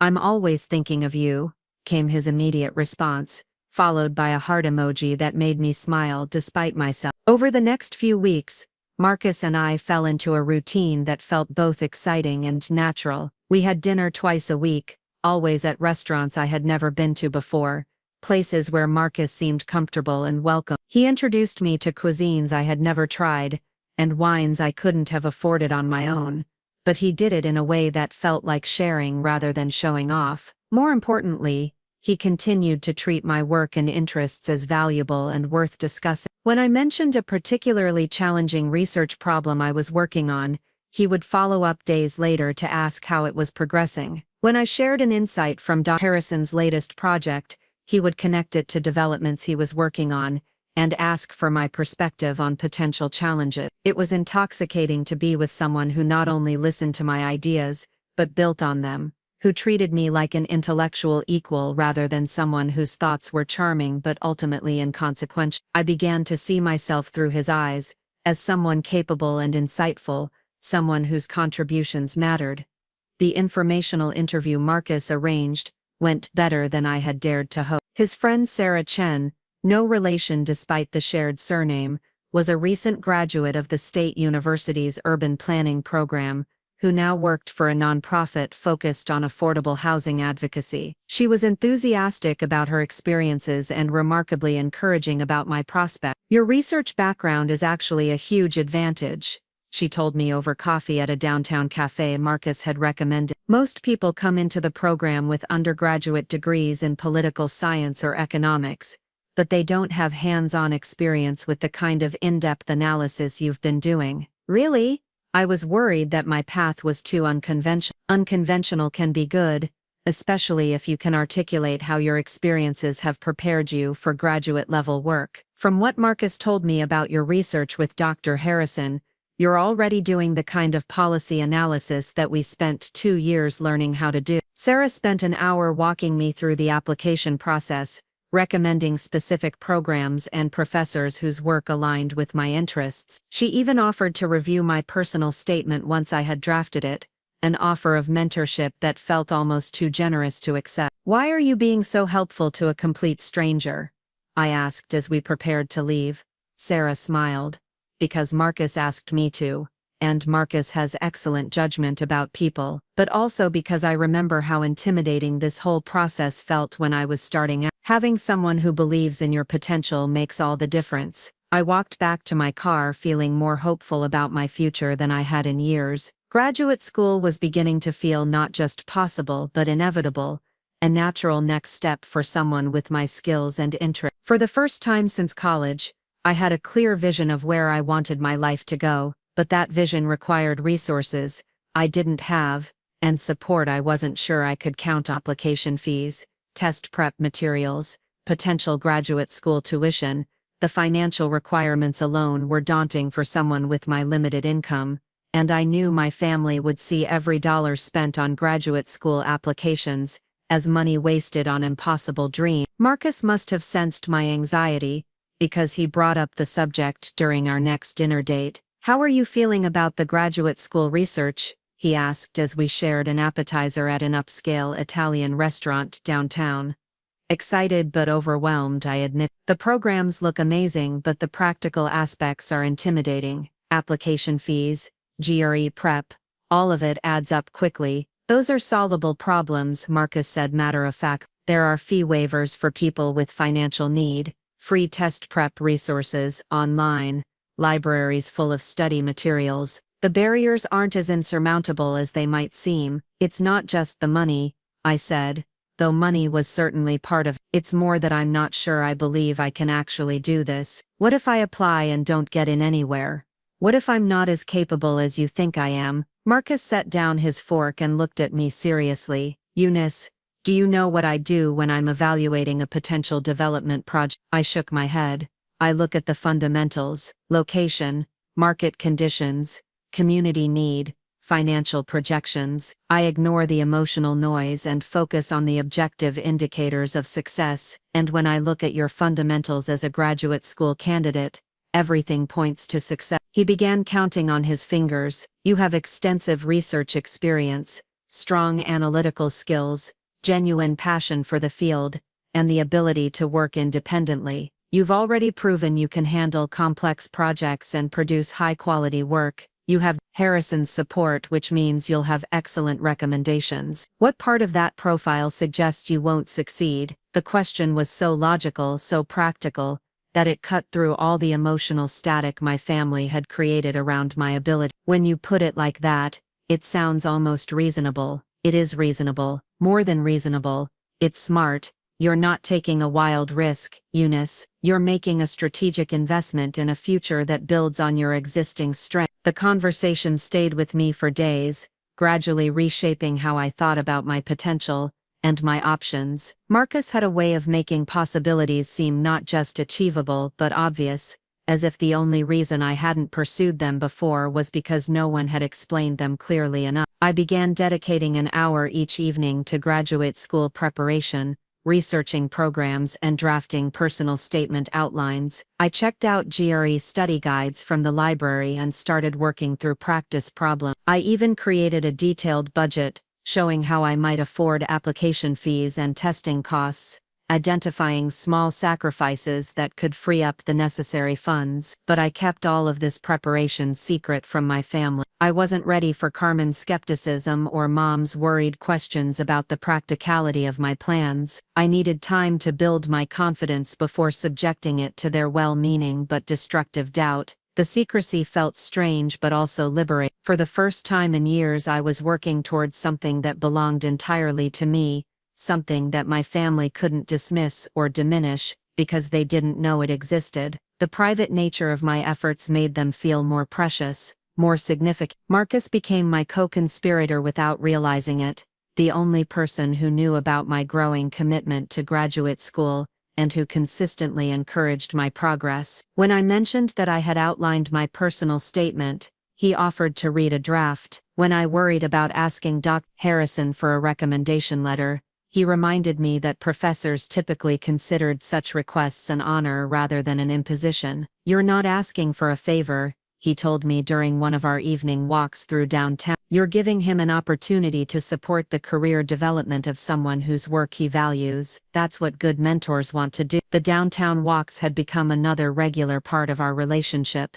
Evening strolls through the city center that allowed Marcus to point out various development projects and explain the political and economic forces that had shaped them. I loved these expeditions, partly because they fed my growing interest in urban planning, but mostly because they demonstrated how seamlessly our intellectual interests align. "That building there," Marcus said one evening, indicating a sleek office tower near the river, "that's where Carmen works, right?" I looked up at the gleaming structure, surprised by the mention of my sister. "How did you know that?" "You mentioned her company name once, and I know they lease space there. It's actually one of the most expensive commercial addresses in the city." I studied the building with new eyes, trying to imagine Carmen in her corner office, conducting the important business that she was always too busy to discuss in detail. "It looks impressive." "It is. The companies that can afford space there are typically very successful, very established. Your sister must be quite accomplished in her field."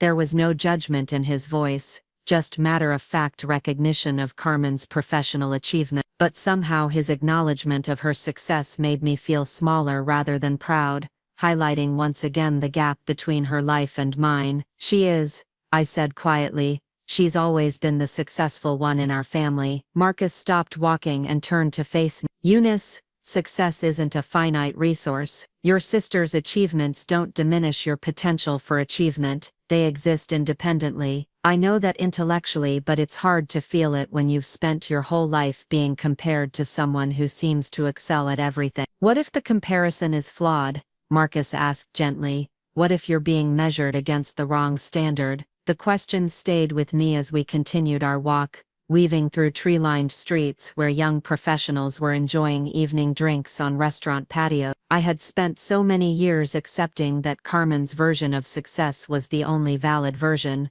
But what if there were other ways to measure a life well lived? What if my path didn't have to look like hers to be worthwhile? Marcus walked me to my car as he always did, and when he kissed me goodnight, I felt the same electric warmth that had been building between us over the past month. But there was something deeper now, a sense of connection that went beyond physical attraction to encompass shared values and mutual respect. "I have something I want to ask you," he said as we separated, his hands still resting on my waist.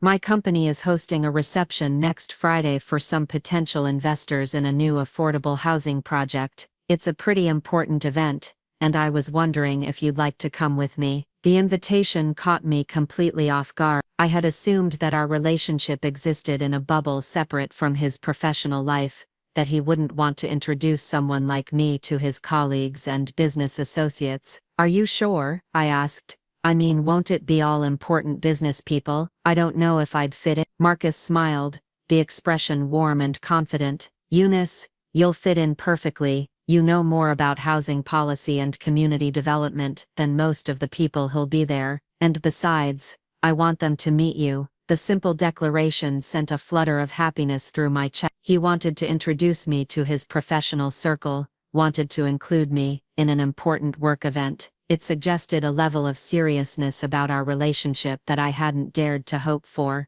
"I'd love to come," I said, then immediately began worrying about the practical detail. What should I wear? What will people expect me to say about myself? "Wear whatever makes you feel confident," Marcus said simply, "and just be yourself. That's all you ever need to be." I drove home that night with my mind racing, equally excited and terrified about the upcoming reception. This felt like a test of some kind, an opportunity to prove that I could be the kind of partner Marcus deserved. But it also felt like a chance to see myself in a new context, to discover whether the confidence he had helped me build could survive in the sophisticated world he inhabited professionally. I was so absorbed in planning what I might wear, and what I might say to Marcus's colleagues, that I almost didn't notice Carmen's car in our parking lot. It was only when I saw her sitting at our kitchen table with her laptop open that I remembered she had mentioned stopping by to work on wedding planning details with Mom. "There you are," she said as I walked through the door. "I was beginning to wonder if you'd moved in with your boyfriend." The comment was casual, but there was an edge to it that made me defensive. "I told Mom I'd be out for dinner that lasted 5 hours. I glanced at the clock and was surprised to realize how late it had got. Time moved differently when I was with Marcus, hours slipping by unnoticed in the warmth of his attention. "We went for a walk afterward," I said simply. Carmen studied my expression with the scrutiny of someone conducting an investigation. "You look different, happier I guess, more confident." She didn't sound entirely pleased by this observation. "Is that a bad thing?" "It depends on what's causing it," Carmen said carefully. "I just hope you're being realistic about where this relationship is going." I thought about Marcus's invitation to the company reception, about his continued encouragement regarding graduate school, about the way he had started including me in his plans as if my presence was a given, rather than a bonus. "Maybe it's going somewhere good," I said quietly. Carmen closed her laptop and gave me her full attention. "Eunice, I need to tell you something, and I need you to really hear me. Men like Marcus don't end up with women like us. They date us, they enjoy our company, they might even care about us, but when it comes time to get serious, they choose women who match their social and economic status. Women like Ho, women with advanced degrees and high-powered careers, women who went to the right schools and know the right people, women who can be assets to their professional ambition." The casual cruelty of her assessment took my breath away. "You don't even know Marcus. How can you be so sure about what he wants?" "Because I know men," Carmen said with the certainty of someone who had never been wrong about anything important. "And I know how the world works. I'm trying to protect you from getting hurt when reality sets in." But as I looked at my sister, this woman who had always been so certain about my limitations, I realized something that changed everything. Carmen wasn't protecting me from disappointment. She was protecting herself from the possibility that she might have been wrong about me all along. The company reception was everything I had imagined and nothing like I had feared. The venue was a converted warehouse in the arts district,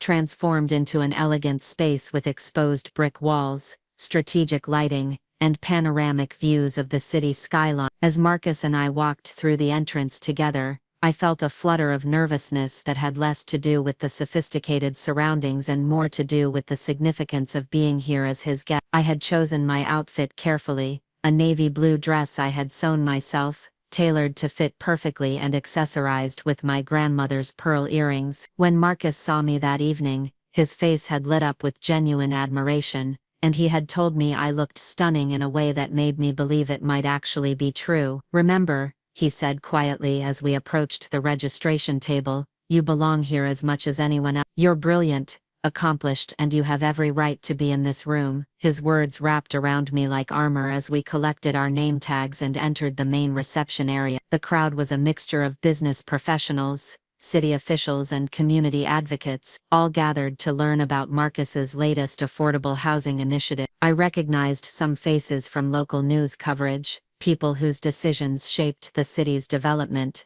but who had always seemed impossibly distant from my own world. Marcus moved through the room with easy confidence, introducing me to colleagues and investors with obvious pride. Each introduction followed the same pattern. "This is Eunice Powell. She's a researcher who specializes in housing policy analysis." He never qualified it, never downplayed my credentials, never suggested that I was anything other than a professional in my own right. The conversations that followed were everything Carmen had insisted I wouldn't be able to handle. City council members asked my opinion on zoning reform. Real estate developers sought my perspective on community engagement strategy. A journalist from the Business Journal wanted to know about the research methodologies I used to evaluate policy effectiveness, and to my amazement, I held my own. More than that, I thrived. Years of working with Dr. Harrison had given me a deep understanding of these issues, and Marcus's encouragement had taught me to trust my own insights. When a developer questioned the feasibility of truly affordable housing in desirable neighborhoods, I was able to cite specific examples from Dr. Harrison's research where such projects had succeeded. When a city official worried about community resistance to new developments,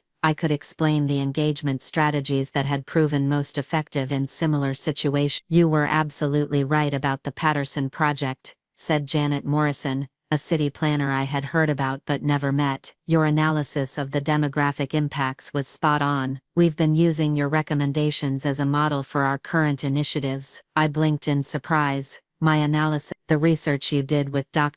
Harrison on mixed-income housing developments. Your methodology for measuring community integration was exactly what we needed to convince the city council to approve our latest proposal." I felt a rush of pride and disbelief. Work that I had done, patterns I had identified, recommendations I had developed, they were being implemented in real policy decisions. My contributions weren't just academic exercises, they were making a difference in how the city approached development. Marcus appeared at my elbow with a glass of wine and a smile that suggested he had been listening to the conversation. "I told you your work was influencing policy," he said quietly. "Now you've heard it from someone who's actually implementing your ideas." The evening continued in a blur of meaningful conversations and unexpected connections. A nonprofit director invited me to collaborate on a community survey project. A graduate program coordinator from the state university asked if I had ever considered pursuing a master's degree, then handed me her business card when I mentioned I was already researching applications. A consulting firm owner suggested I consider freelancing for private sector clients who needed exactly the kind of policy analysis I specialized in. By the time we left the reception 3 hours later, I felt transformed, not because I had become someone different, but because I had finally seen myself clearly. I wasn't the failed adult Carmen painted me as, struggling to find my place in the world. I was an accomplished professional whose work mattered, whose insights were valued, whose potential was recognized by people who actually understood what I did. "Thank you for tonight," I said as Marcus walked me to my car. I had no idea that my work was having that kind of impact. "I did," Marcus said simply.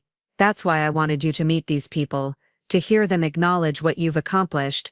Sometimes we need outside perspective to recognize our own work." He kissed me goodnight with a tenderness that spoke of deepening feelings, and as I drove home through the quiet streets, I felt more confident about my future than I had in years. Graduate school didn't seem like an impossible dream anymore. It seemed like the logical next step for someone with my background and abilities. The consulting opportunities people had mentioned could provide the financial foundation I needed to pursue advanced education. The professional network I had connected with tonight could open doors I hadn't even known existed. I was so absorbed in these possibilities that I almost didn't notice the unusual number of cars in our apartment complex parking lot. It wasn't until I climbed the stairs to our unit that I heard the voices, multiple conversations happening simultaneously, the kind of controlled chaos that suggested a gathering of some kind. I opened the front door to find our small living room packed with people. Carmen was in the center of it all, surrounded by what appeared to be her entire social circle, work colleagues, college friends, Brad's fraternity brothers and their wives. Someone had brought champagne, and empty bottles suggested the party had been going on for quite some time. "There she is," Carmen called out when she spotted me in the doorway. Her voice was bright with alcohol and something else I couldn't immediately identify. "Everyone, this is my sister Eunice, the one I was telling you about." The room turned toward me with the kind of collective attention that made me want to disappear. Carmen's friends looked at me with expressions ranging from polite curiosity to barely concealed pity, as if I were some kind of fascinating specimen they had heard about but never seen in person. "We were just celebrating my promotion," Carmen continued, raising a champagne flute in my direction. "Senior Vice President of Marketing, effective immediately. The youngest person in company history to reach that level." A chorus of congratulations erupted from the group, and I managed to smile and add my own praise for Carmen's achievement. She had been working toward this promotion for over a year, and I was genuinely happy for her success. "Tell everyone about your evening," Carmen said, her tone innocent, but her eyes sharp with something that made me wary. "You were at some kind of work function." The room's attention focused on me again, and I felt suddenly self-conscious about my appearance, my late arrival, the obvious fact that I had been somewhere more formal than usual. "Just a reception for one of Marcus's projects," I said carefully. "Marcus is her boyfriend," Carmen explained to the room with the kind of exaggerated enthusiasm that suggested she was setting up a joke. "He works in real estate development, very successful apparently." Brad, who was clearly several drinks into the celebration, laughed loud. "Real estate development. That's where the money is." "What kind of developments does he work on?" "Affordable housing, mostly," I said, wondering why I felt like I was being interrogated.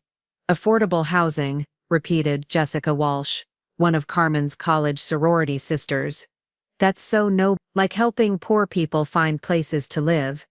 The way she said it, helping poor people, made it sound both admirable and slightly ridiculous, like charity work that was sweet, but not particularly serious or important. "It's more complex than that," I began, thinking about the evening's conversations about zoning reform and community development. "It involves city planning, economic development, policy analysis." "Policy analysis," Carmen interrupted, and something in her tone made the room go quiet. "That's actually perfect, because I have some news that everyone should hear." She set down her champagne glass and pulled out her phone, scrolling through it with the deliberate movements of someone who was tipsy but determined to make a point. "I did a little research into this Marcus Chen that Eunice has been seeing," she announced to the room, "and you'll never guess what I found." My blood went cold. "Carmen, don't. He's not just successful," she continued, ignoring my protest. "He's incredibly successful, like owns half the downtown area successful." She turned her phone toward the room, displaying what appeared to be a business profile with Marcus's photo and professional biography. "Marcus Chen, Principal Development Officer for Meridian Properties," she read aloud. "Graduate of Northwestern University and University of Chicago Booth School of Business. Currently overseeing development projects worth over $200 million. The room was completely silent now, everyone listening with the fascination of people witnessing a dramatic revelation. "But here's the really interesting part," Carmen continued, her voice growing stronger. "Meridian Properties owns 43 commercial and residential buildings in this city, including," she paused for dramatic effect, "the Riverside Heights apartment complex where we live." The words hit me like a physical blow. I stared at Carmen, trying to process what she had just said. Marcus owned our apartment building. He was my landlord. That's right, Carmen said, clearly enjoying the shocked silence. Our little Eunice has been dating the man who owns our apartment, the man who's been cashing our rent checks every month. The implications crashed over me in waves. Every conversation Marcus and I had shared about my living situation, every moment I had felt embarrassed about still living at home, every worry I had expressed about my financial limitations. He had known the truth the entire time. He had known exactly how much rent we paid, had known that we sometimes struggled to make payments on time, had known the precise nature of my family's economic circumstances. "I wonder what that's about," said someone from the back of the room, and nervous laughter rippled through the group. "I think it's pretty obvious what it's about," Carmen said, her voice sharp with vindication. "Rich men don't date women from rent-controlled apartments because they're looking for true love." The room erupted in uncomfortable murmurs and knowing looks. I felt like I was drowning, surrounded by people who were dissecting my relationship like it was entertainment, who were confirming every cruel assumption about why someone like Marcus would be interested in someone like me. "Maybe he didn't know initially," offered one of Carmen's friends weakly. "Oh, he knew," Carmen said, with certainty. "Property managers know their tenants, especially ones who've been late on rent as many times as we have." The humiliation was complete and devastating. Not only had Marcus been keeping this enormous secret from me, but Carmen had chosen to expose it in front of a room full of people who would never let me forget this moment. I was a joke, a cautionary tale, proof that women like me who reached too high inevitably discovered painful truths about their actual worth. I turned and fled to my bedroom without another word, slamming the door behind me and leaning against it as if I could physically block out the sound of their continued discussion. Through the thin walls, I could hear Carmen holding court, explaining to her friends how she had always known something was off about Marcus's interest in me, how she had tried to warn me but I had been too naive to listen. I sank onto my bed and stared at my phone, trying to decide what to do with this information. Should I confront Marcus immediately? Should I demand an explanation? Should I end the relationship before he could deliver whatever devastating truth was coming next? But as I sat there in the aftermath of Carmen's revelation, something began to shift in my understanding of the situation. Yes, Marcus had kept a significant secret from me. Yes, the power dynamic in our relationship was more complicated than I had realized. But nothing about his behavior toward me had changed, had it? He had still listened to my ideas with genuine interest. He had still encouraged my professional development. He had still introduced me to his colleagues as an accomplished researcher whose work he respected. The Marcus I had spent the evening with, the man who had proudly presented me to his professional circle, who had beamed when his colleagues praised my work, who had looked at me like I was the most important person in the room.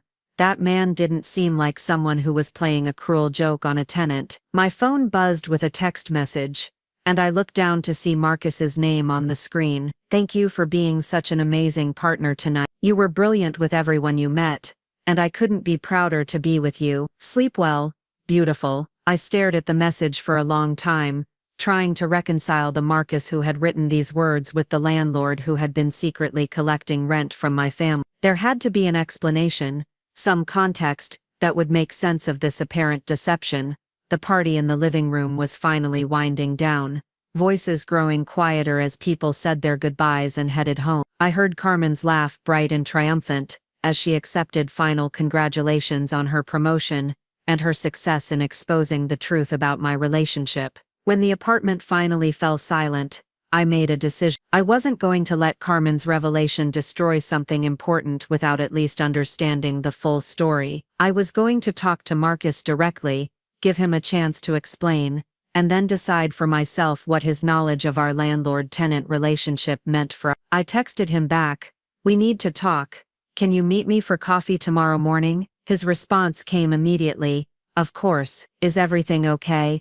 I'll explain tomorrow." The next morning dawned gray and drizzly, matching my mood as I made my way to the coffee shop where Marcus and I had first really talked. He was already there when I arrived, sitting at the same table we had shared weeks ago, looking concerned and slightly confused. "What's wrong?" he asked immediately as I sat down across from him.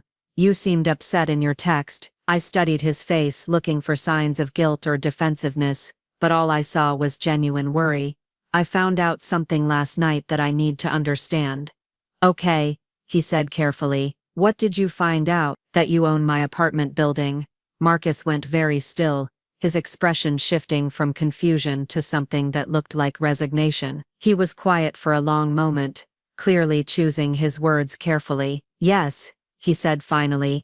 I do. How long have you known that I live in one of your properties? Since the first day we met at the library, he admitted. I recognized your last name from the tenant records. The confirmation hit harder than I had expected, even though I had known it was coming. So this entire time, while I've been worrying about my living situation and feeling embarrassed about my circumstances, you've known exactly where I stand financially. Yes. And you didn't think that was something you should mention. Marcus ran his hands through his hair, a gesture I had come to recognize as a sign of stress. I should have told you immediately. I knew that from the beginning, but I didn't know how to bring it up without making things weird between us. Weirder than finding out from my sister in front of a room full of people who now think you're slumming it with a tenant. The pain in my voice must have been obvious, because Marcus's expression crumpled. Eunice, is that what you think this is, that I'm slumming? I don't know what to think.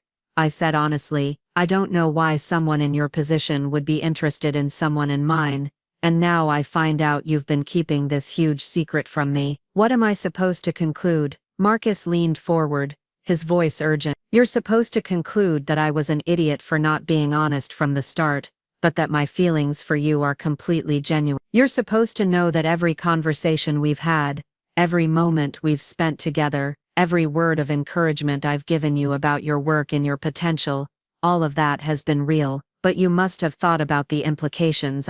The power imbalance, the fact that you literally hold the lease to my home. Of course I thought about it, Marcus said immediately. It's been eating at me for weeks, but by the time I realized how much I cared about you, it felt too late to bring up without destroying everything we had built. So you decided to just never mention it. I decided to wait until we were serious enough that you would trust me to handle the situation appropriately, he said. I was planning to tell you this weekend actually. I've been trying to figure out the right way to explain everything. I wanted to believe him, but Carmen's voice echoed in my head, reminding me that men like Marcus didn't end up with women like me, that there was always a hidden agenda when someone seemed too good to be true. How do I know you're not just saying what you think I want to hear? I asked quietly. Marcus was quiet for a moment, then reached into his jacket and pulled out a manila folder. Because I've already taken steps to remove the conflict of interest. He slid the folder across the table to me. Open it. With trembling fingers I opened the folder to find a stack of legal documents. The top page was a property transfer agreement, transferring ownership of the Riverside Heights apartment complex from Meridian Properties to a nonprofit housing foundation. I've been working on this for 3 weeks, Marcus explained as I stared at the paper. Selling the property to a foundation that specializes in affordable housing preservation. The sale will be final next month, and all existing tenants will have their current lease terms honored indefinitely. I looked up at him in shock. You're selling the building. I'm transferring it to an organization that can better serve the residents' long-term interests, he corrected. I never should have been your landlord while we were developing a relationship. This removes that complication entirely, but you'll lose money on this, won't you? This is a valuable property, Marcus shrugged. Some things are more important than profit. Besides, the foundation will maintain the affordability standards better than a private company could. It's the right thing to do, regardless of our relationship. I stared at the documents, trying to process what this meant. Marcus hadn't just acknowledged the ethical problem of our situation, he had taken concrete steps to resolve it, even at personal financial cost. This wasn't the behavior of someone who was playing games or taking advantage of a power imbalance. Why didn't you tell me you were doing this? Because I wanted to have everything finalized before I brought it up. I didn't want you to think I was making empty promises or trying to manipulate the situation. We sat in silence for several minutes while I absorbed the implications of what he had shown me. Finally, I looked up to meet his eye. Marcus, I need to ask you something, and I need you to be completely honest. Anything. Did you approach me that first day at the library because you recognized my name from tenant records? No, he said immediately. I approached you because you were using research materials I needed, and I was hoping we could share the table. I didn't connect your name to the apartment complex until after we had introduced ourselves and started talking about our work, and once you made the connection, I should have said something right then, he admitted. But you were so brilliant and interesting, and I was already attracted to you, and I didn't want to complicate what felt like the beginning of something special. So you decided to compartmentalize it. I decided to be a coward about it, he corrected. And I'm sorry for that. I should have trusted you to handle the information maturely instead of assuming it would ruin everything between us. I believed him, not because his explanation was perfect, but because everything else about our relationship supported his version of events. The way he had encouraged my professional development, the way he had introduced me to his colleagues, the way he had treated my work and opinions with respect, none of that suggested someone who saw me as just a tenant to be entertained. I was so humiliated last night, I said quietly. Carmen made it sound like our entire relationship was some kind of joke, like you were amusing yourself with the poor girl from the cheap apartments. Marcus's expression hardened. Your sister is wrong about me, and she's wrong about you. You're not a poor girl from cheap apartments. You're an accomplished researcher whose work influences policy decisions, who impressed every person you met last night with your intelligence and insight. Where you live doesn't define your worth. It feels like it does sometimes, only because you've been surrounded by people who measure value by the wrong standards, Marcus said firmly. I don't care where you live or how much money you make or what your family thinks about your choices. I care about who you are, your mind, your heart, your integrity, your passion for making the world better through your work. The sincerity in his voice broke through the last of my defensive walls. I was so afraid you were too good to be true. I'm not too good to be true, Marcus said with a small smile. I'm just someone who recognizes quality when I see it. And you, Eunice Powell, are exceptional quality. We talked for another hour working through the practical implications of the property transfer and the emotional aftermath of the previous night's revelation. By the time we left the coffee shop, I felt cautiously optimistic about our future together. But I knew the real test would come when I returned home to face Carmen. I found her in the kitchen, looking slightly hungover but satisfied as she cleaned up the remnants of the previous night's party. She looked up when I entered, her expression carefully neutral. How did your conversation with Marcus go? She asked. Better than you probably hoped, I said calmly. Carmen raised an eyebrow. He had a good explanation for hiding the fact that he's your landlord. He had an explanation, I correct. Whether it's good enough is my decision to make, not yours. Eunice, I was trying to protect you. No, I interrupted, surprising both of us with the firmness in my voice. You were trying to prove that you were right about me. You were trying to confirm that I'm not capable of attracting someone genuinely successful, that any man who seems interested in me must have ulterior motives. Carmen's expression shifted to defensive anger. That's not fair. I've always supported you. You've always managed me, I correct. You've spent years telling me what I should want, who I should date, what career path I should pursue, what I should expect from life. But you've never once asked what would actually make me happy, because what would make you happy isn't realistic, Carmen snapped. You can't just want whatever you want and expect the universe to provide it. Some of us have to work with what we've got.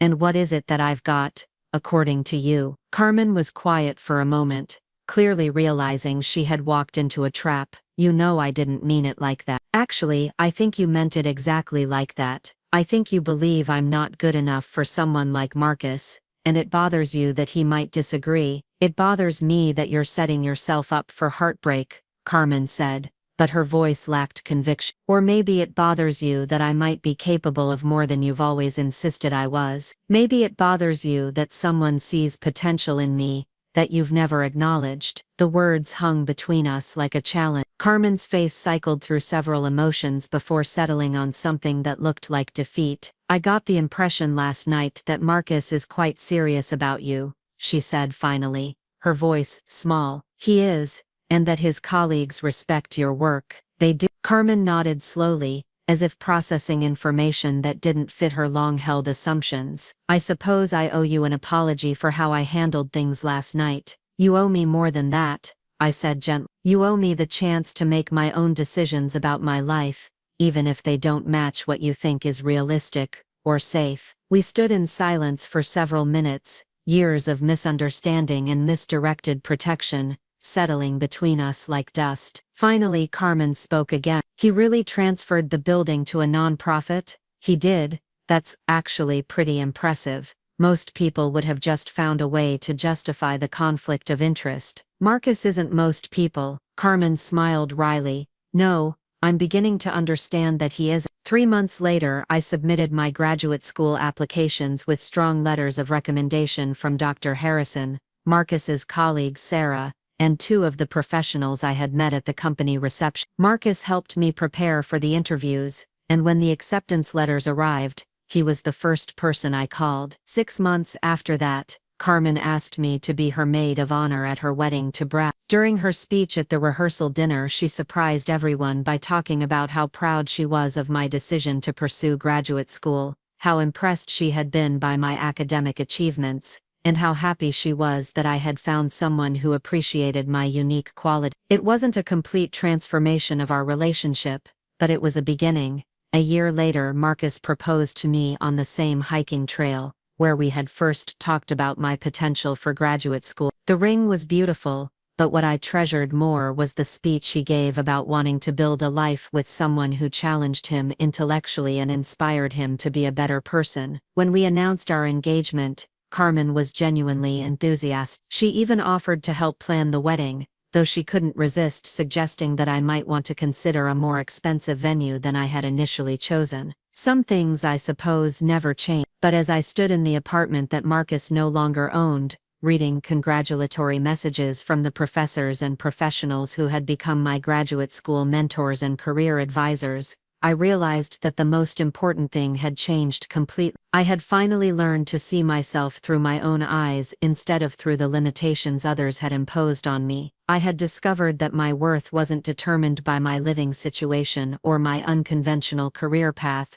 or my failure to meet someone else's definition of success. I was Eunice Powell, graduate student in urban planning, researcher whose work influenced real policy decisions, partner to a man who valued my mind as much as my heart. I was exactly who I had always been, but now I finally understood that who I was had always been the girl who had once hidden in her bedroom after being publicly humiliated about her romantic prospects, was now planning a wedding to the man who owned her apartment building. But more importantly, she was building a career and a life based on her own strengths and passions, rather than other people's expectations. Carmen had been wrong about what no man would want, but then again, Carmen had been wrong about a lot of things, and for the first time in my life I was completely okay with proving her wrong. Up next, you've got 2 more standout stories right on your screen. If this one hit the mark, you won't want to pass these up. Just click and check them out.